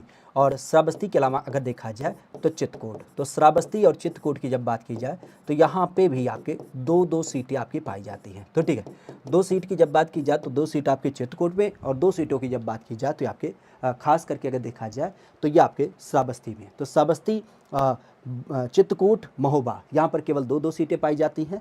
12 सीटें आपके प्रयागराज में पाई जाती हैं, ठीक है, 12 सीटें आपके प्रयागराज में पाई जाती हैं। 403 सीटें आज हमारे यहाँ पर कुल होती हैं। खासा अगर देखा जाए तो इसमें आप भी जानते हैं 84 जो सीटें हैं वह आपके एससी के लिए रिजर्व की गई हैं। और 2 सीटों की जब बात की जाए तो 2 सीटें किसके लिए हैं, यह आपके एसटी के लिए रिजर्व की गई हैं। तो 84 सीटें एससी के लिए देख मिलती हैं, और 2 सीटों की जब बात की जाए तो 2 आपके एसटी के लिए सम्मिलित आपको देख मिलता है। विधानसभा की जब बात की जाए तो इसको नाम ध्यान रखिएगा, हम लोग क्या नाम देते हैं, निम्न सदन का भी नाम देते हैं, ठीक है। खासा आप भी जानते हैं 5 साल के लिए क्या होता है, व्यक्ति का चुनाव किया जाता है, और 5 साल के चुनाव के अंतर्गत आप भी जानते हैं इनका जो चुनाव होता है वह आपके प्रत्यक्ष तरीके से होता है। खासा अगर देखा जाए तो इस सदन को भंग किया जा सकता है, और इसके अलावा अगर देखा जाए तो कोई भी व्यक्ति जिसकी उम्र क्या हो चुकी है, 25 वर्ष हो चुकी है, तो 25 वर्ष के उम्र सीमा का व्यक्ति इसमें क्या करता है, पार्टिसिपेट करता है। अगर नामों की बात की जाए तो एक चीज़ और ध्यान की जाए, चूँकि विधानसभा की बात चली है, तो हमारी यूपी की सबसे बड़ी विधानसभा जनसंख्या के आधार पे वह क्या नाम है, साहिबाबाद। साहिबाबाद की जब बात की जाए तो साहिबाबाद ध्यान रखिएगा जो गाजियाबाद जिले में पड़ता है, जो आज यूपी की सबसे बड़ी विधानसभा जनसंख्या के आधार पे मानी जाती है, ठीक है। आगे की जब बात की जाए तो किस एक ऐप का उद्घाटन हमारे यहाँ पर संस्कृत सीखने के लिए आपका शुरू किया गया है, जिसके माध्यम से कोई भी प्रतिस्पर्धी छात्र अगर तैयारी करता है तो उसके लिए क्या हो, एक विशेष मंच प्रदान किया जाए, और ये नाम है संस्कृत गुरु, शास्त्रार्थ विद्यापीठ या फिर आपके संस्कृत। और एक काम और करिएगा, अगर आप लोग इस चैनल पे नए जुड़े हैं तो कुछ नहीं करना है, यूट्यूब आपको खोलना है, और यूट्यूब आपको खोलते हुए सीधे क्या करना है, अरे भैया आ जाओ सर्च का ऑप्शन, तू तो हमारा दिमाग ख़राब कर देते हो, ठीक है। क्या लिखना है, आपको लिखना है GKGS बाई अमित पांडे, ठीक है। जैसे आप लिखते हैं तुरंत क्या होगा, ये चैनल आपको दिख जाता है, और इस चैनल पे क्या करना है, आपको सब्सक्राइब कर लेना है, शुद्ध रूप से आपको सब्सक्राइब कर लेना है। और जैसे आपको सब्सक्राइब मिलता है दुनिया भर की चीज़ आपको मिल जाती हैं। एक सूचना आज को हमने आपके साथ साझा किया है, उम्मीद करते हैं बढ़िया लगेगा। होली, होली आ रही ना, तो कई बार आपने पूछा होगा होली क्या है, होली क्या है। तो जैसा कि हमने बताया था कि अब की बार रविवार आपके लिए कुछ खास होने जा रहा है, तो देखते हैं अब की बार क्या विशेष होगा, कुछ तो ज़रूर होगा। अब पहले से बताना थोड़ा सा अच्छा नहीं लगता है, बस इतने जानिएगा कि होली अपने आप में काफ़ी महत्वपूर्ण होगा, ठीक है। चलिए, यहाँ पर अगर देखा जाए तो यहाँ पर किस एक एप्लीकेशन का उद्देश्य खास करके हमने संस्कृत किसके बारे में, संस्कृत सीखने के बढ़ावा देने के लिए हमने चालू किया है। ये आपको देख मिलता है परीक्षा के परिपेक्ष है। परीक्षा के परिपेक्ष की जब बात की जाए तो इसका नाम देखने को मिल जाता है। तो परीक्षा की जब बात की जाए तो इसके लिए जो आपका एप्लीकेशन चालू किया गया है उसका नाम ही है शास्त्रार्थ। कई बार आपने सुना भी होगा, खास करके देखा जाए तो शास्त्रार्थ। शास्त्रार्थ की जब बात की जाए तो ये नाम ध्यान रखिएगा, शास्त्रार्थ के परिप्रेक्ष्य क्या होता है इसका नाम आपको देख मिलता है। तो संस्कृत भाषा के सीखने के लिए, क्लियर, संस्कृत की जब बात की जाए तो संस्कृत के परिप्रेक्ष्य यह नाम ध्यान रखिएगा, ठीक है। तो इस चीज को ध्यान रखिएगा, क्लियर है। आगे की जब बात की जाए तो आगे के परिप्रेक्ष्य में एक नाम आता है कि किस एक जनजाति, ठीक है, किस एक जनजाति की जब बात की जाए तो किस एक जनजाति में घर जमाई की व्यवस्था होती है, ठीक है। घर जमाई की जब बात की जाए तो घर जमाई की व्यवस्था आपको देख मिलती है, यह होती है थारू में, बैगा में, बुक्सा में या फिर आपके खरवार में। थारू, बैगा, बुक्सा या फिर आपके खरवार, कौन सा नाम यहाँ पे आपको देखने को मिल जाता है, कौन सा एक ऐसा नाम होता है जो आपको यहाँ पे देखने को मिलता है।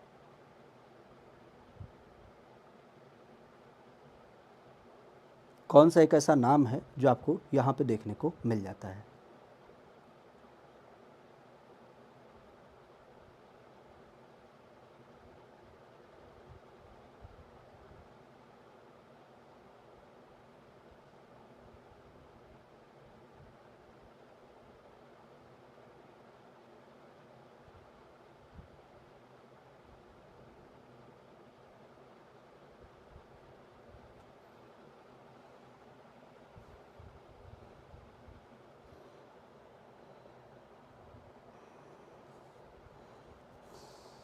कौन सा एक ऐसा नाम है जो इसके अंतर्गत आपको देखने को मिलता है।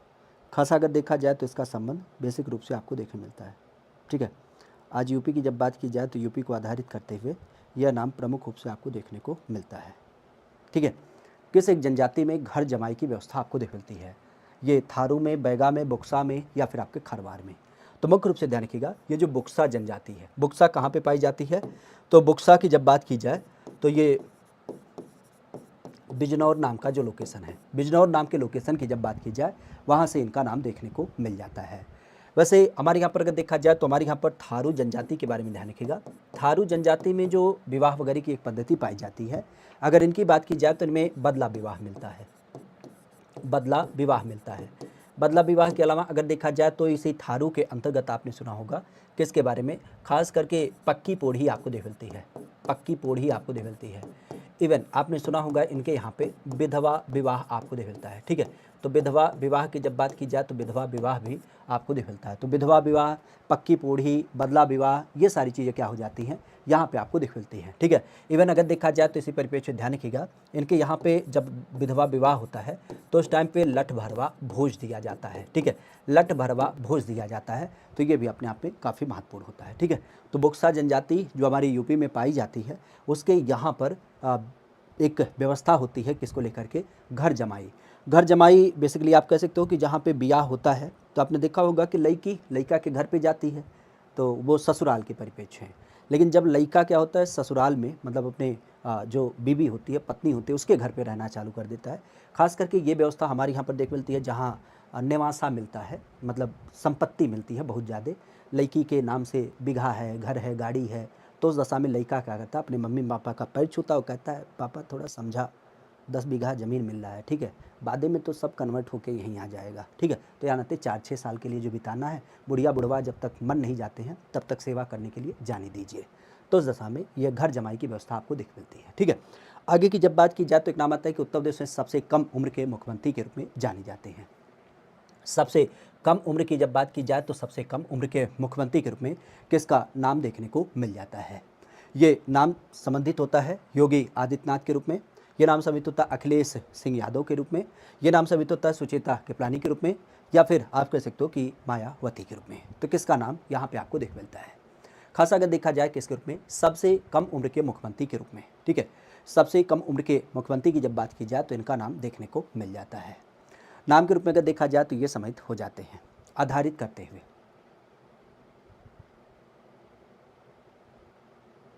आज यूपी के परिप्रेक्ष्य में सबसे कम उम्र के मुख्यमंत्री, देखिए मुख्यमंत्री की जब बात की जाए तो बात आती है हमारे प्रदेश के परिप्रेक्ष्य सबसे पहले मुख्यमंत्री, तो इनका नाम क्या होता है, इनका नाम होता है पंडित गोविंद बल्लभ पंत। ठीक है, पंडित गोविंद बल्लभ पंत की जब बात की जाए, पंडित गोविंद बल्लभ पंत का नाम ध्यान रखिएगा, जो हमारे यूपी के सबसे पहले मुख्यमंत्री माने जाते हैं। फिर यहीं पे अगर देखा जाए तो बात आती है हमारे यहाँ पर पहली महिला मुख्यमंत्री, तो पहली महिला मुख्यमंत्री की जब बात की जाए तो उनका नाम क्या है, इनका नाम है सुचेता कृपलानी। तो सुचेता कृपलानी की जब बात की जाए तो यह यूपी की क्या हो जाती हैं, सबसे पहली महिला मुख्यमंत्री होती हैं। यही पर अगर देखा जाए तो हमारे यहाँ पे सबसे ज़्यादा मुख्यमंत्री, तो सर्वाधिक बार मुख्यमंत्री बनने वाली, उनका नाम क्या होता है, सर्वाधिक बार की जब बात की जाए तो उनका नाम होता है मायावती जी। मायावती की जब बात की जाए तो ये क्या हुई है, ये 4 बार मुख्यमंत्री बनी है। ठीक है, 4 बार मुख्यमंत्री बनी है, अपने आप पे रिकॉर्ड है। बेसिक अगर देखा जाए तो इसके अलावा बात आता है हमारे यहाँ पर वर्तमान मुख्यमंत्री, तो वर्तमान की जब बात की जाए तो उनका नाम क्या है, योगी रविंद्रनाथ तिवारी। ठीक है, तो इनका नाम ध्यान रखिएगा, योगी रविंद्रनाथ तिवारी की जब बात की जाए तो ये अपने आप में काफ़ी महत्वपूर्ण व्यक्ति होते हैं, जो खास करके क्या है यूपी के मुख्यमंत्री हैं वर्तमान में। इसके अलावा अगर देखा जाए तो यहीं पे ध्यान रखिएगा, एक व्यक्ति आते हैं जिनका नाम होता है एकमात्र मुख्यमंत्री, जो क्या हुए हैं 2 राज्यों के मुख्यमंत्री बने हैं। तो 2 राज्य के मुख्यमंत्री बनने वाले कौन है, तो 2 राज्यों के मुख्यमंत्री बनने वाले का नाम जो है वो नाम है ND Tiwari. ND Tiwari, ND Tiwari के बारे में आपने सुना होगा 2 राज्यों के कैसे संदर्भ में, तो यहाँ पे अगर देखा जाए तो ये मुख्य रूप से यूपी के मुख्यमंत्री पहले थे, लेकिन जैसे ही उत्तराखंड राज्य बना था तो ये उत्तराखंड में भी कह सकते हो कि क्या बने थे, आप कह सकते हो कि मुख्यमंत्री बने थे। आगे चल करके इनका नाम प्रमुख रूप से देख मिलता है। तो अब उत्तर प्रदेश के सबसे कम उम्र मुख्यमंत्री की बात की जाए तो उनका नाम क्या होता है, तो उनका नाम आपने सुना होगा अखिलेश सिंह यादव। अखिलेश सिंह यादव की जब बात की जाए तो ये सबसे कम उम्र के मुख्यमंत्री हमारे यूपी से माने जाते हैं। ठीक है, आगे की बात की जाए तो कहा जा रहा है कि हरिऔध कला भवन ये उत्तर प्रदेश के किस जिले में संबंधित है। हरिऔध कला भवन की जब बात की जाए तो यह नाम देखने मिलता है, नाम की जब बात की जाए तो यह नाम देखने को मिल जाता है। किस एक परिप्रेक्ष्य है? हरिऔध कला केंद्र। हरिऔध की जब बात की जाए तो ये एक बड़े प्रसिद्ध लेखक के रूप में जाने जाते हैं। हमारे यूपी के परिप्रेक्ष्य आप भी जानते हैं, इन्हीं के नाम से क्या है, एक कला केंद्र यूपी में स्थापित किया गया है। और इसी जिले की जब बात की जाए तो यहाँ पे आपने नाम सुना होगा किसके बारे में? राहुल सांकृत्यायन के बारे में। तो राहुल सांकृत्यायन की जब बात की जाए तो राहुल सांकृत्यायन का भी संबंध क्या होता है? इसी जिले से समित होता है। तो इनकी जब बात की जाए तो इनका संबंध कहाँ से है? तो ये ध्यान रखिएगा, आजमगढ़ से। ठीक है, आजमगढ़ की जब बात की जाए तो आजमगढ़ से इनका संबंध आपको देखने को मिल जाता है। आजमगढ़ के परिप्रेक्ष्य में खास अगर देखा जाए तो इनका नाम प्रमुख रूप से देख मिलता है। आजमगढ़ की धरती पे अगर देखा जाए तो इनका संबंध क्या है? आजमगढ़ आज जाना जाता है किस एक नाम से? तो यहाँ पे निजामाबाद का नाम ध्यान रखिएगा। ठीक है, निजामाबाद की जब बात की जाए तो निजामाबाद का नाम ध्यान रखिएगा। निजामाबाद काफ़ी जाना जाता है, क्यों? क्योंकि यहाँ पे काली मिट्टी के बर्तन बनते हैं। तो काली मिट्टी की जब बात की जाए तो काली मिट्टी के जो बर्तन बनाए जाते हैं वह बेसिक आपको यहाँ पर देख मिलते हैं। अच्छा, कोई आजमगढ़ से है? कोई आजमगढ़ से तो बताए थोड़ा सा। निरहुआ यहाँ कुछ किए हैं कि ज़बरदस्ती सांसद बनाए गए हैं? खाली हमें लगता है कुछ है नहीं, खाली भौकाल है। हाँ, कहीं कोनो काम दिखता नहीं है आज तक। आपको जो फोटो दिखा हो, हीरोइनिक साथी चपका हुआ भलो फोटो दिख जाए इधर उधर महराते हुए, लेकिन हमें लगता है कोई ज़मीनी वास्तविक रूप में काम नहीं किया इन्होंने। सांसद भले बना दिया है लोगों ने यहाँ के। मतलब बहुत बेकार लगता है कि ऐसे ऐसे लोगों को जिसको पता ही नहीं है बा मतलब विकास होता है, और उस व्यक्ति को यहाँ पे सांसद बना दिया गया। इससे बढ़िया तो पिछले थे, कम से कम कुछ तो काम करते थे। निजामाबाद, काली मिट्टी के बर्तन। अच्छा, काली मिट्टी के अलावा आजमगढ़ के परिप्रेक्ष्य में देखा जाए तो और भी कई सारे नाम आपको दिख मिलते हैं। जैसे आजमगढ़ में अभी आपने सुना होगा खास करके किसके बारे में? एक नाम होता है, किस एक नाम को आधारित करते हुए कि यहाँ पे एक विद्यालय स्थापित किया गया है। कौन सा विद्यालय स्थापित किया गया है? तो अभी आपने सुना होगा कि जो हमारे यहाँ पर सांस्कृतिक केंद्र है भारत खंडे का, तो उसी परिप्रेक्ष्य में एक सांस्कृतिक केंद्र यहाँ पे क्या किया गया है? स्थापित किया गया है। तो सांस्कृतिक शोध संस्थान की जब बात की जाए तो यह आपका क्या किया गया है? यहाँ पे स्थापित किया गया है। ठीक है, तो संस्कृति शोध संस्थान की जब बात की जाए तो ये भी आपका यहाँ पे स्थापित किया गया है। और यही पर अगर देखा जाए तो एक नाम और ध्यान रखिएगा किसके बारे में, खास करके जब हम बात करते हैं किसके रूप में? आजमगढ़ में, तो यहाँ पे सुहेल देव का नाम आपने सुना होगा। तो राजा सुहेल देव की जब बात की जाए तो राजा सुहेल देव का नाम ध्यान रखिएगा। इनके नाम से क्या है? राजा सुहेल देव के नाम से एक राज्य विश्वविद्यालय की स्थापना की जा रही है। तो राज्य विश्वविद्यालय की जब बात की जाए तो राज्य विश्वविद्यालय के नाम पे खासा इनका नाम देख मिलता है। तो राजा सुहेल देव के नाम पे राज्य विश्वविद्यालय जो है यह आपको यहाँ पर देखने को मिलता है। ठीक है, आगे की जब बात की जाए तो एक नाम आता है कि प्रसिद्ध कर्मा नृत्य। अगर इसकी बात की जाए तो जनजाति समाज के परिप्रेक्ष्य यह नृत्य आपको देख मिलता है। उत्तर प्रदेश के किस क्षेत्र से समित है? ठीक है, अगर इसकी बात की जाए, नहीं ऐसी बात नहीं है, मतलब सीधी सी बात भाई, जनप्रतिनिधि हैं तो जनता के मुद्दों को रखना ये बड़ी बात होती है ना। और सीधी सी बात, जब आप किसी क्षेत्र में मान लो तो चलो ठीक है आप नेता नहीं हो पर्सनल रूप में, लेकिन आप कह सकते हो कि एक व्यक्तित्व तो हो, किसी एक क्षेत्र से समित हो, आप अपने आप में विशिष्टता रखते हो, कहते हो कि भोजपुरी भाषा के हम प्रतिनिधि हैं, कम से कम सदन में जाया करो, 2-4 उपस्थिति वगैरह लगाया करो, भोजपुरी के बारे में बात करो। नहीं कुछ आता है तो कम से कम जैसे हम लोग होते हैं अपनी भाषा को प्रमोट करने के लिए क्या करते हैं, खुद ही बोल लेते हैं। तो कभी कभी भोजपुरी का बड़े मंच पे जाते हो, लोगों के बीच जाते हो, तो वहाँ पे तो प्रस्ताव वगैरह रखा करो, या फिर उसके बारे में और क्या नई चीज़ें हो सकती हैं। आप लोगों ने तो 4-6 जो निजी कलाकार हैं भोजपुरी को इस लेवल पे पहुंचा दिया है कि आदमी कहीं खुले में सुन नहीं सकता है। मतलब रिश्ते को तार तार जिस तरीके से इन लोगों ने कर दिया है, शायद ही कोई रिश्ता होगा जिसके बारे में ये मतलब इतना बढ़िया बढ़िया गाना गा दिए हैं। फागुन में बुढ़वा जवान लागे वाला, देवर भौजाई, मतलब का ही कहा जाए। जबकि मान्यता के रूप में अगर देखा जाए तो लक्ष्मण और सीता अपने आप में बड़ी विशेषता होती थी, भाभी को माँ समझा जाता था। लेकिन आज के समय में कुछ भी है, तो खैर का ही कहा जाए। लेकिन हम शुद्ध रूप से कह सकते हैं कि मतलब इनका जो एक पर्याय है, अपने आप को एक बढ़ाने की बात चल रही है। जैसे एक परंपरा से आप जुड़े हैं, जैसे मान लेते हैं कि हम यूपी से जुड़े हैं, तो हम कुछ नहीं कर पाते तो इतना ज़रूर करते हैं कि यूपी में कुछ नया होता है या यूपी की कोई नई जानकारी मिलती है तो उसको आपको बताने की कोशिश करते हैं। तो ये जिस क्षेत्र से समेत आते हैं कम से कम उसको तो बढ़ावा देना चाहिए, हमारा ये मानना होता है। उस सपोर्ट सिस्टम को मजबूत करना चाहिए। ये लोग क्या करते हैं, उसी सपोर्ट सिस्टम में दीमक बन चुके हैं पूरी तरीके से, उसको ख़त्म करने पे लगे पड़े हैं। ठीक है, खैर यहाँ पे प्रसिद्ध कर्मानित, हालांकि ये किसी एक व्यक्ति के लिए नहीं है, लगभग सभी उसमें शामिल हैं, तो इस चीज़ को ध्यान रखिएगा। प्रसिद्ध कर्मानित ये जनजातीय समाज के परिप्रेक्ष्य में किस एक क्षेत्र से समित आपको दिख मिलता है। अवध क्षेत्र में, मिर्ज़ापुर सोनभद्र क्षेत्र में, या फिर आप कह सकते हो पूर्वांचल क्षेत्र में, या यहीं पर अगर देखा जाए तो यहीं पर नाम होता है ब्रजमंडल क्षेत्र से, तो इसका नाम देखने को मिल जाता है। नाम की जब बात की जाए तो ये नाम प्रमुख रूप से। प्रसिद्ध कर्मानित की जब बात की जाए तो जनजाति समाज के परिप्रेक्ष्य में यह नाम देखने को मिलता है।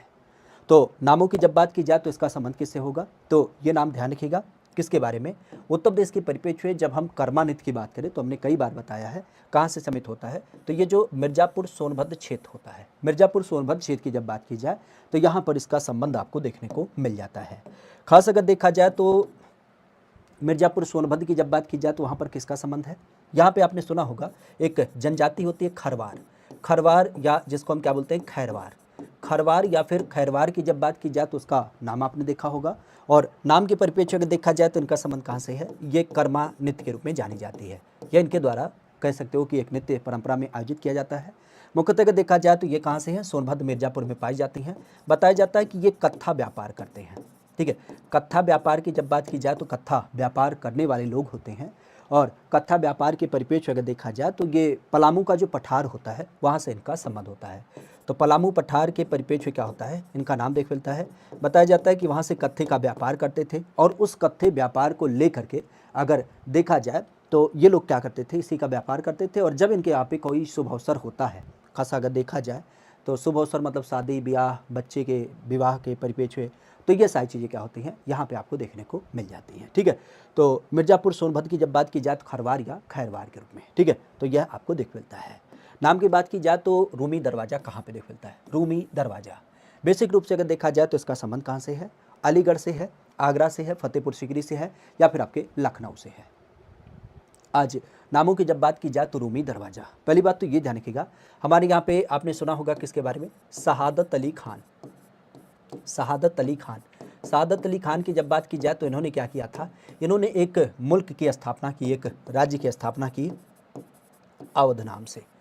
अवध की जब बात की जाए तो अवध के नवाब के रूप में इन्होंने क्या किया, अपने आप को स्थापित किया, और अवध के नवाब के रूप में इन्होंने क्या उपाधि ली, बुरहान उल मुल्क के रूप में, ठीक है। तो क्या नाम दिया, बुरहान उल मुल्क की जब बात की जाए तो बुरहान उल मुल्क के रूप में क्या किया, इन्होंने इसकी उपाधि ली। खासा अगर देखा जाए तो इसी परंपरा में कई सारे लोग आपके जुड़े, और जुड़ने की जब बात की जाए, हाँ बिल्कुल 1722 में होता है, ठीक है, 1722 में इन्होंने इसको स्थापित किया। कहाँ पे स्थापित किया था, अवध के परिप्रेक्ष्य।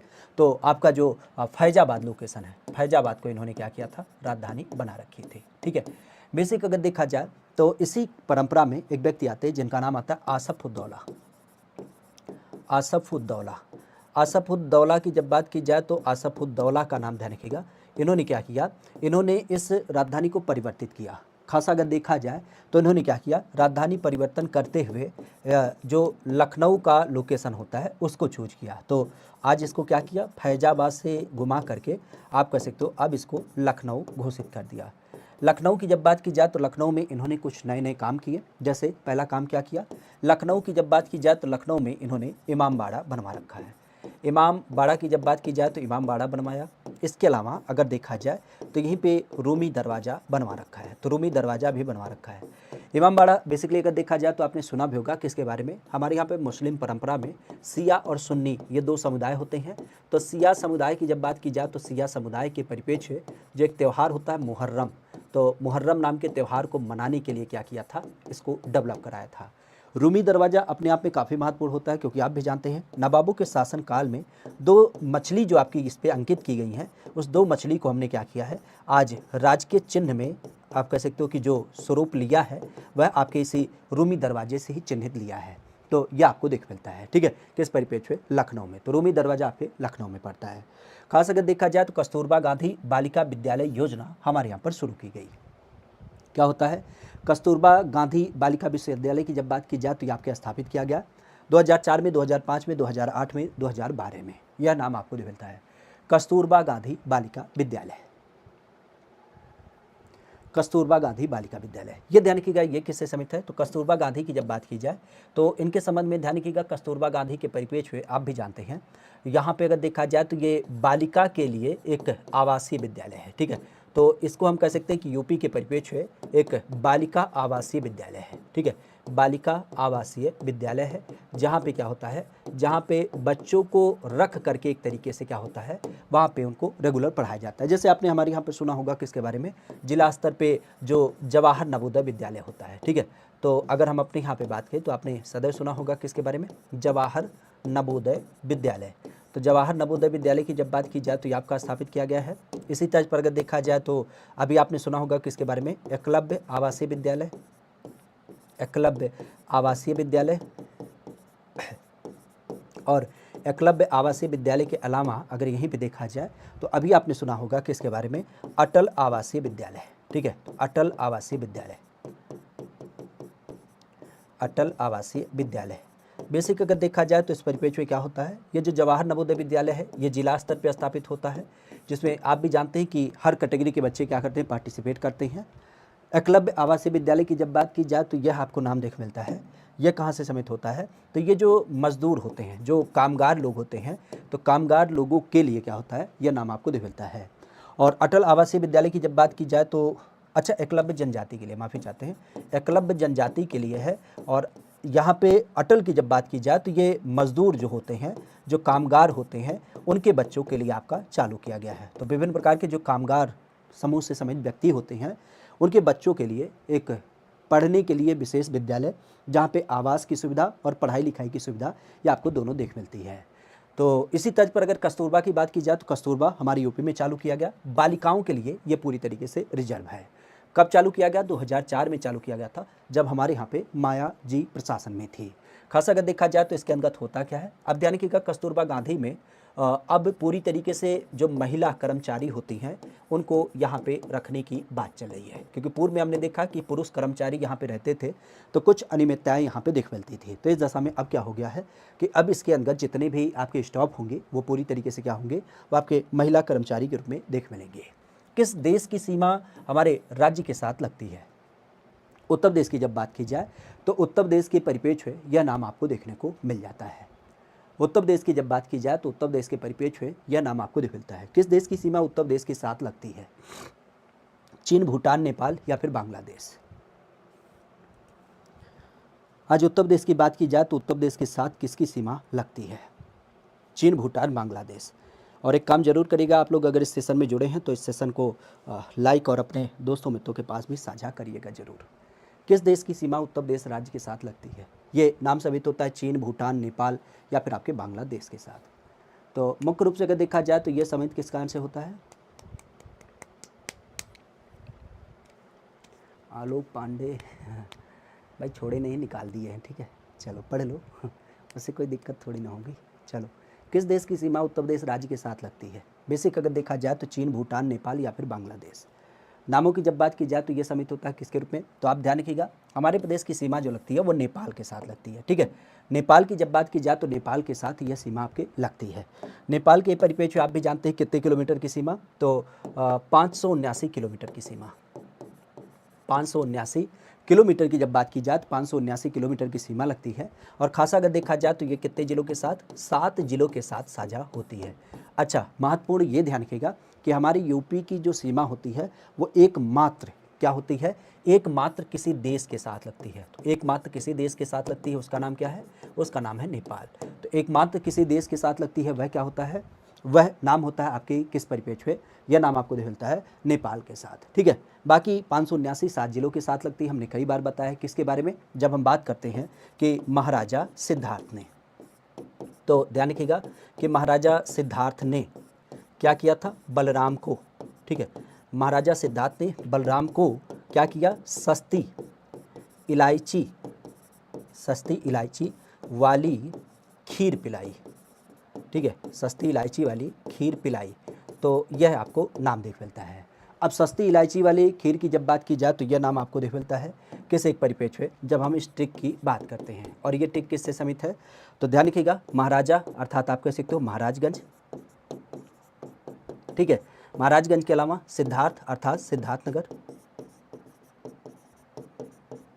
ठीक है, इसके अलावा बलराम अर्थात बलरामपुर, बलरामपुर के अलावा सस्ती अर्थात श्रावस्ती, श्रावस्ती के अलावा इलायच अर्थात बहराइच, बहराइच के अलावा खीर अर्थात लखीमपुर खीरी, और लखीमपुर खीरी के अलावा आपका पिलाई अर्थात पीलीभीत।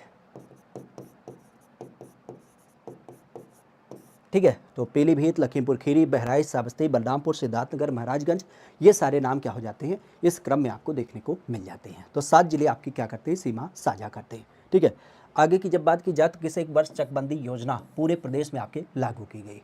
चकबंदी योजना स्पीड से, अरे गुरु स्पीड से पढ़ा देते, परेशान ना हो, कहियो स्पीड से ना पढ़ाए हैं, बेहतर तरीके से पढ़ाने की कोशिश करते हैं। कल ससुरा तबीयत ख़राब हो गया था कायदे का, जिसने हमें निचोड़ दिया है। ठीक है, तो मतलब आप कह सकते हो कि हम खड़े होकर के गैप नहीं करना चाह रहे थे, बस यही सीन था। चेहरे से लग रहा होगा ना कि चेहरे पे हवाइयाँ बनी हैं, मतलब चेहरे की रंगत जो होती है एक नेचुरल वो उड़ी हुई है। उसका एक ही कारण है कि पूरी रात हम आज सोए ही नहीं थे, क्योंकि वही है ना कि सर्दी लग रही थी, ठंड लग रहा था, रात में उठ के तो 4-5 बार गोली खाए हैं, तो फिर किसी तरीके से दिन में 2-4 घंटे सो करके, तो हमने सोचा कि गैप करने से बेहतर है कि खड़ा होकर के कुछ कर लिया जाए। तो चीखे चिल्लाएं, पता चलेगा आधे घंटे में बैठ जाएं, ठीक है, तो उससे बेहतर है कवर कर लें, नहीं तो ऐसी प्रतिक्रिया तो हमारी कभी ना रहती है। ठीक है, अपने आप में जो भी रहता है बेहतर रहता है, हम इतना जानते हैं। हमें अपनी बातों पे घमंड होता है, गर्व होता है कि जो हम करते हैं वो यूनिक है अपने आप में, तो बिल्कुल ना हम किसी की कॉपी करते हैं ना किसी को हम देते हैं, जो हमारा है वो हमारा है और उसे हम बेहतर तरीके से करते हैं, और शायद इसीलिए हम जाने भी जाते हैं। ठीक है, तो उसमें कोई संशय नहीं है, लेकिन अब वही है कि थोड़ा तबीयत ख़राब था तो इस कारण से बहुत ज़्यादा हम नहीं कर पा रहे हैं। ठीक है, खैर यहाँ पर देखा जाए तो यहाँ पर किसकी बात चली है, चकबंदी योजना पूरे यूपी में आपको देख मिलती है। ये सम्मिलित होता है किस परिप्रेक्ष्य, 1962, 1958, 1951, 1970 में। तो नामों की जब बात की जाए तो मुख्य रूप से आप भी जानते हैं, पहली बार जो हमारे यहाँ पर चकबंदी चालू की गई थी, वो पहली बार कब चालू किया गया था, तो वह चालू किया गया था हमारे यहाँ पर, खासा आपने सुना होगा किसके बारे में, जब हम बात करते हैं 1953 में। तो 1953 में क्या हुआ, एक इसके लिए एक्ट बना, चूँकि आप भी जानते हैं कि संदर्भ की जब बात की जाए तो 1951 में जो पहला संविधान संशोधन किया गया था, वैसे बेवत किया गया था कि हमें क्या करना है, जो हमारे यहाँ पर जमींदारी उन्मूलन वगैरह है उससे समेत प्रावधान था।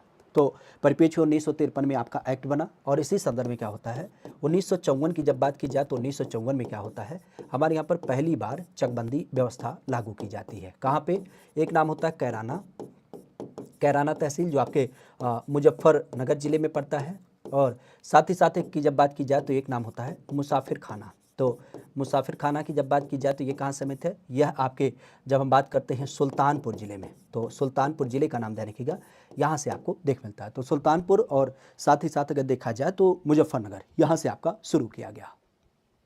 ठीक है, तो यहाँ पर यह व्यवस्था पहले चरण में कब चालू की गई, तो यह व्यवस्था 1954 में चालू किया गया, लेकिन इसी व्यवस्था को हमने पूरे यूपी में लागू किया। तो पूरे यूपी की जब बात की जाए तो पूरे यूपी में कब लागू हुआ, पूरे यूपी में जो लागू हुआ वो लागू हुआ था 1958 में, मतलब इसके 4 साल बाद आपके लागू किया गया था। अच्छा, एक चीज़ और ध्यान रखिएगा, यूपी के परिप्रेक्ष्य अगर देखा जाए तो नाम को आधारित करते हुए आप कह सकते हो कि जो चकबंदी होती है वो 10 साल के अंतराल पे करी जाती है, और चकबंदी के भी 2 पैटर्न होते हैं, और वो 2 पैटर्न कैसे होते हैं, एक नाम होता है ऐच्छिक, ठीक है, ऐच्छिक चकबंदी, और एक होती है कौन सी, एक होती है अनिवार्य। ऐच्छिक का मतलब ये होता है कि जो इच्छा के अनुसार किया जाए, मतलब लोगों की जब इच्छा होती है तो उस दशा में से चालू किया जाता है, मतलब 75% लोग इसके हक में होते हैं। लेकिन जब हम बात करते हैं कि इसके रूप में अनिवार्य, तो अनिवार्य का मतलब होता है जैसे सरकार चाहे, जब उसकी ज़रूरत होती है तो उस दशा में ये पूरी तरीके से लगा देती है।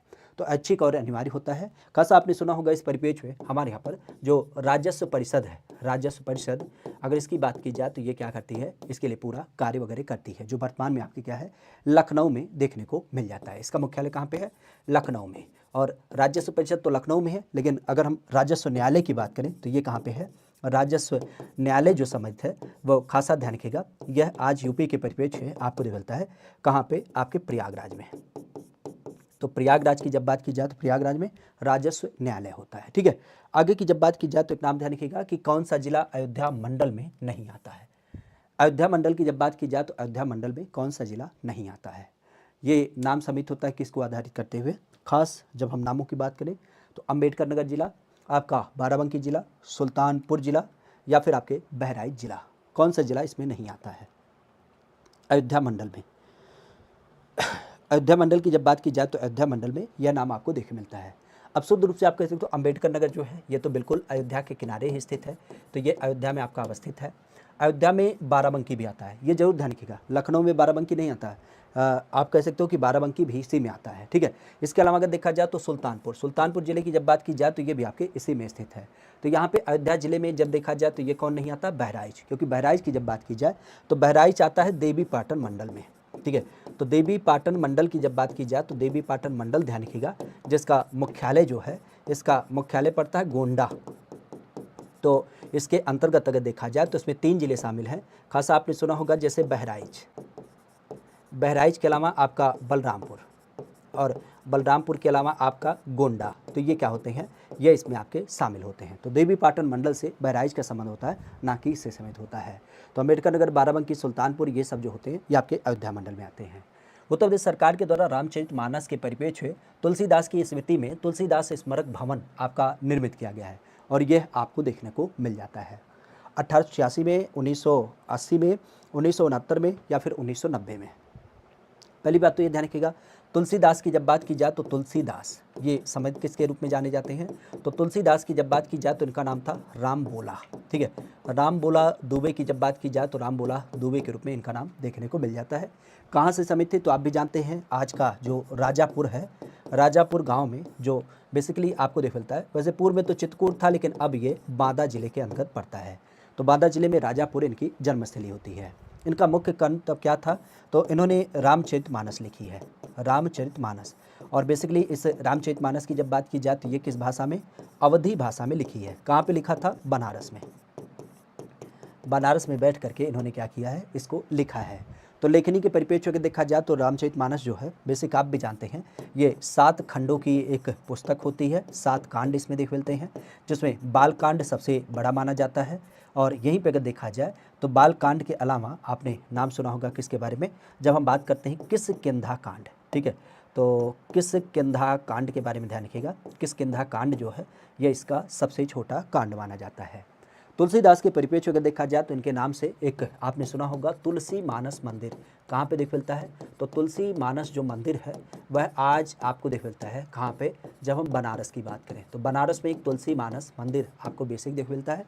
लेकिन इन्हीं तुलसीदास की जब बात की जाए तो इन्हीं तुलसीदास को आधारित करते हुए खास करके तुलसी स्मारक भवन ये आपका स्थापित किया गया है। और इसकी जब बात की जाए तो ये कब स्थापित किया गया है, तो यह 1969 में स्थापित किया गया है। कहाँ पे, आपके अयोध्या में। अयोध्या में आपने सुना होगा, अयोध्या में ये तुलसी शोध संस्थान के रूप में जाना जाता है, ठीक है। तो तुलसीदास के परिप्रेक्ष्य 1969 में अयोध्या में यह रामचरितमानस के परिप्रेक्ष्य तुलसी स्मारक आपका स्थापित किया गया है, ठीक है। तो इस चीज़ को ध्यान रखिएगा। हाँ, अगर इनकी बात की जाए तो इस परिप्रेक्ष्य में आप कह सकते हो इनके पिता का नाम क्या था, आत्माराम दुबे, आत्माराम दुबे। और पत्नी का नाम क्या था, पत्नी का नाम था, पत्नी की बात कर रहे हैं, माता का नाम था हुलसी देवी, ठीक है। हुलसी देवी की जब बात की जाए तो हुलसी देवी का नाम यहाँ पे आपको देख मिलता है, ठीक है। तो आत्माराम दुबे और तुलसीदास के रूप में ये नाम ध्यान रखिएगा, क्लियर। आगे की जब बात की जाए तो एक नाम आता है कि किस एक वर्ष में धर्म प्रकाश नाम का एक कह सकते हो प्रकाशन हुआ था, जो उर्दू और संस्कृत भाषा में आपका लिखा गया, ठीक है। तो उर्दू और संस्कृत भाषा में धर्म प्रकाश नाम की पत्रिका प्रकाशित की गई, मुख्यतः 1865 में, 1864 में, 1890 में, 1874 में। तो धर्म प्रकाश की जब बात की जाए तो मुख्य रूप से ध्यान रखिएगा। पहली बात तो इसका प्रकाशन किसके द्वारा, तो ये प्रकाशित हुआ था जुगल किशोर के द्वारा। जुगल किशोर की जब बात की जाए तो उन्होंने क्या किया था, इसका जो प्रकाशन किया था, अगर इनकी बात की जाए तो ये लोकेशन पड़ता है आपके आज आपने रुड़की नाम सुना है, रुड़की कई बार आपने सुना भी होगा रुड़की के बारे में। जब आप हरिद्वार जाते हैं तो रास्ते में पड़ता है। बेसिक अगर देखा जाए तो कई बार आपने सुना होगा रुड़की, IIT रुड़की के रूप में, हाँ, पत्नी रत्नावली, ठीक है। तो धर्म प्रकाशन की जब बात की जाए तो जुगल किशोर के द्वारा इसका प्रकाशन किया गया था रुड़की नाम के लोकेशन से। कब प्रकाशित हुआ था, तो ये हुआ था 1890 में, 1890 में। आप लोग जो कह रहे हैं थोड़ा सा उसमें संशय जरूर है, जो आप लोग 1865 का नाम दे रहे हैं। एक्चुअली तब जो धर्म प्रकाशन का प्रकाश किया गया था वो केवल हिंदी भाषा में था, संस्कृत भाषा में था।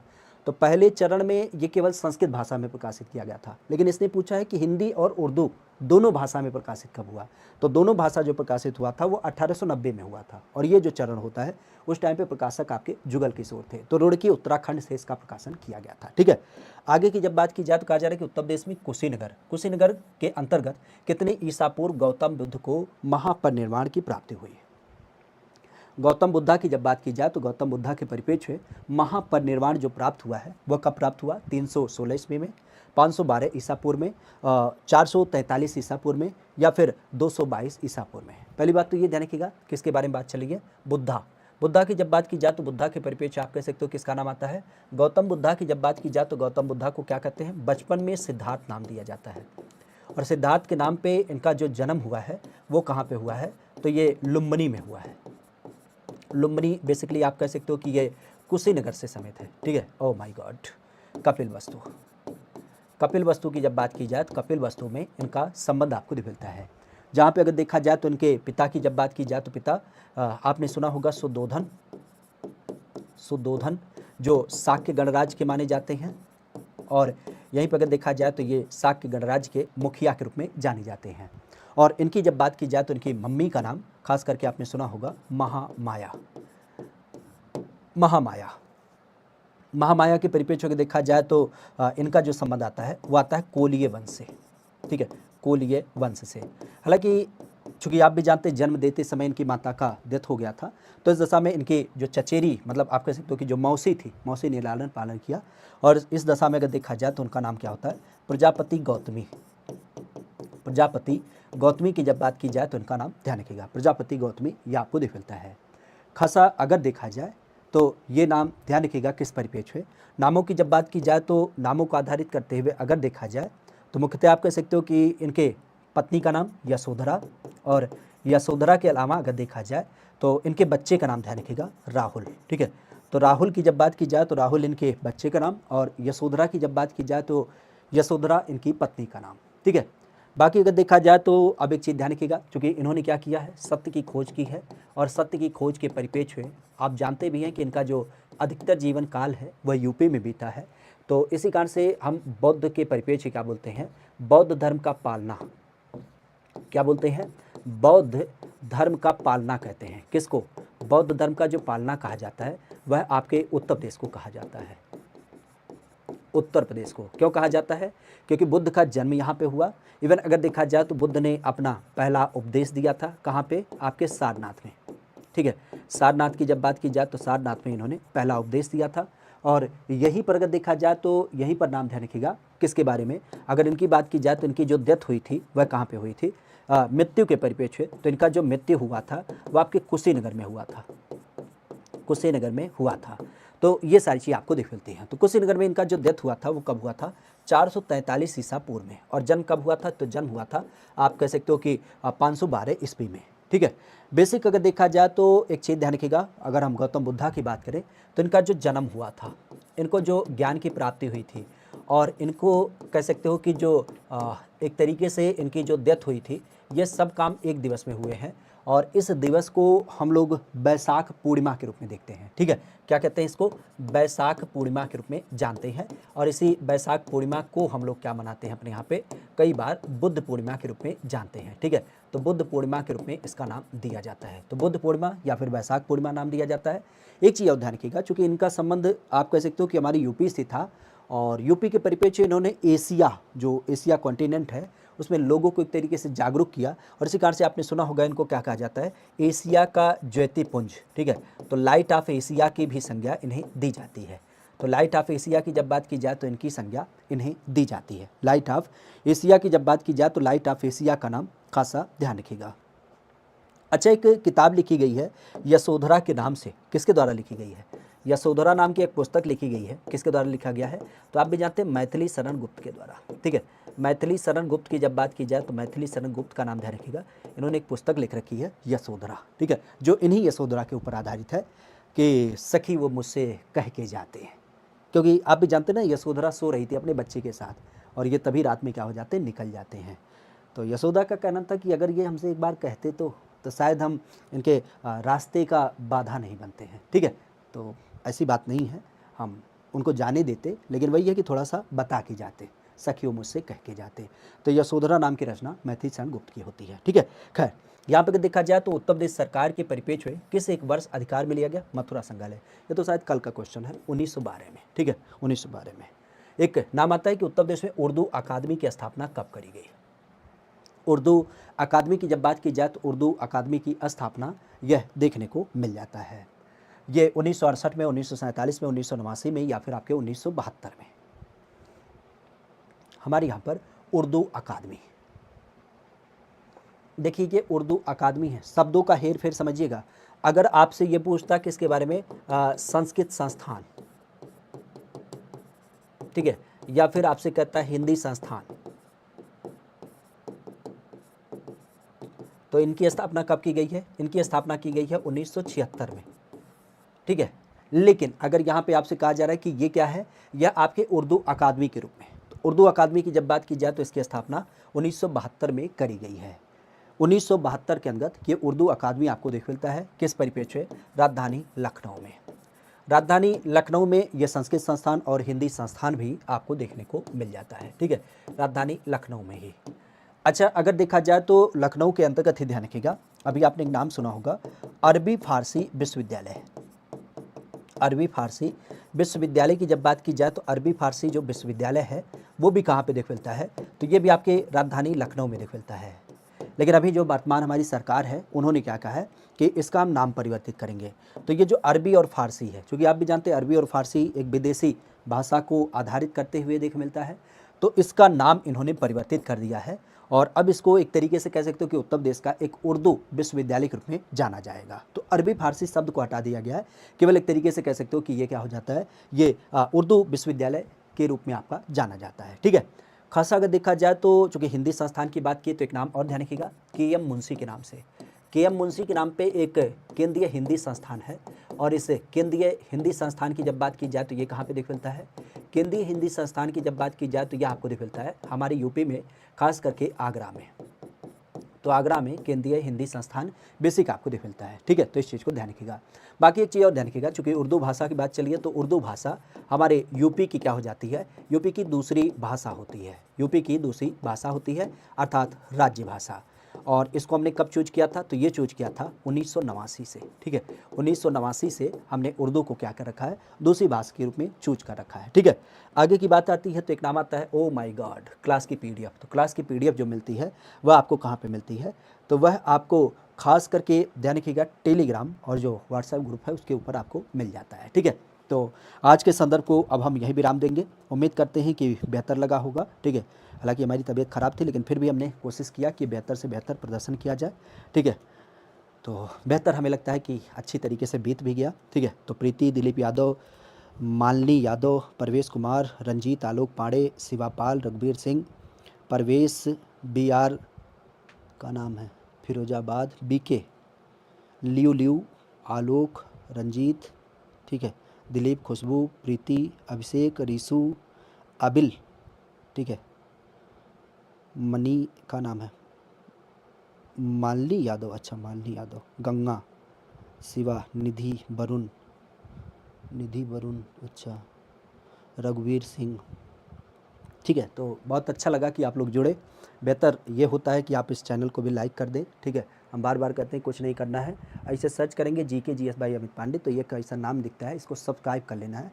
और सब्सक्राइब करने के अलावा जो आपकी क्लासेज वलासेज होती हैं उसके माध्यम से आप चीज़ों को देख सकते हैं, ठीक है। बेहतर तरीके से लगभग हर एक चीज़ों को कवर करते हुए, चाहे वो आपके करंट अपडेट हो, चाहे आपकी हिंदी की क्लास हो, GK GS की हो, UP GK का हो, या रीजनिंग की हो, या मैथ की हो, या कोई भी पहलू हो, करंट अपडेट वगैरह, उन सारी चीज़ों को प्लेलिस्ट वगैरह भी आपका अपलोड है, जैसे करंट अफेयर का अलग है, जिला दर्शन का अलग है, फेमस पर्सनालिटी की अलग है, ठीक है। कोई करंट योजना वगैरह है उसका अलग है। और जैसा कि हमने आपको वादा किया है कि अब की बार आपके लिए होली काफ़ी विशेष होने जा रहा है, तो देखते हैं क्या होगा। अब वही है कि भाई थोड़ा सा सस्पेंस तो होना चाहिए। हालांकि होली आपका विशेष होने जा रहा है, मतलब ये नहीं कि होली के दिन हम यहाँ रंग गुलाल लगाएंगे, सीधे शब्दों में हमारा पढ़ाई लिखाई के ऊपर आधार कुछ होगा और हम संडे के दिवस में इसके ऊपर बात करेंगे, ठीक है। चलिए तो फिर अब आज के विषय को आधारित करते हुए खास करके इस बिंदु को ही समाप्त करते हैं, ठीक है। क्लास को लाइक कर दीजिएगा, अपने दोस्तों मित्रों के पास साझा भी करेगा और कमेंट करके ज़रूर बताइएगा कि ये क्लास कैसी लगी। बाकी आज के विषय को हम यहीं पर विराम देते हैं, ठीक है। तो दीपू कल का टॉपिक बता दीजिए। गुरु ऐसे कैसे बता दें, हाँ, ये तो नहीं बता सकते। आलोक पांडे कहाँ से हो? गुरु हम सिद्धार्थ नगर से हैं, ठीक है।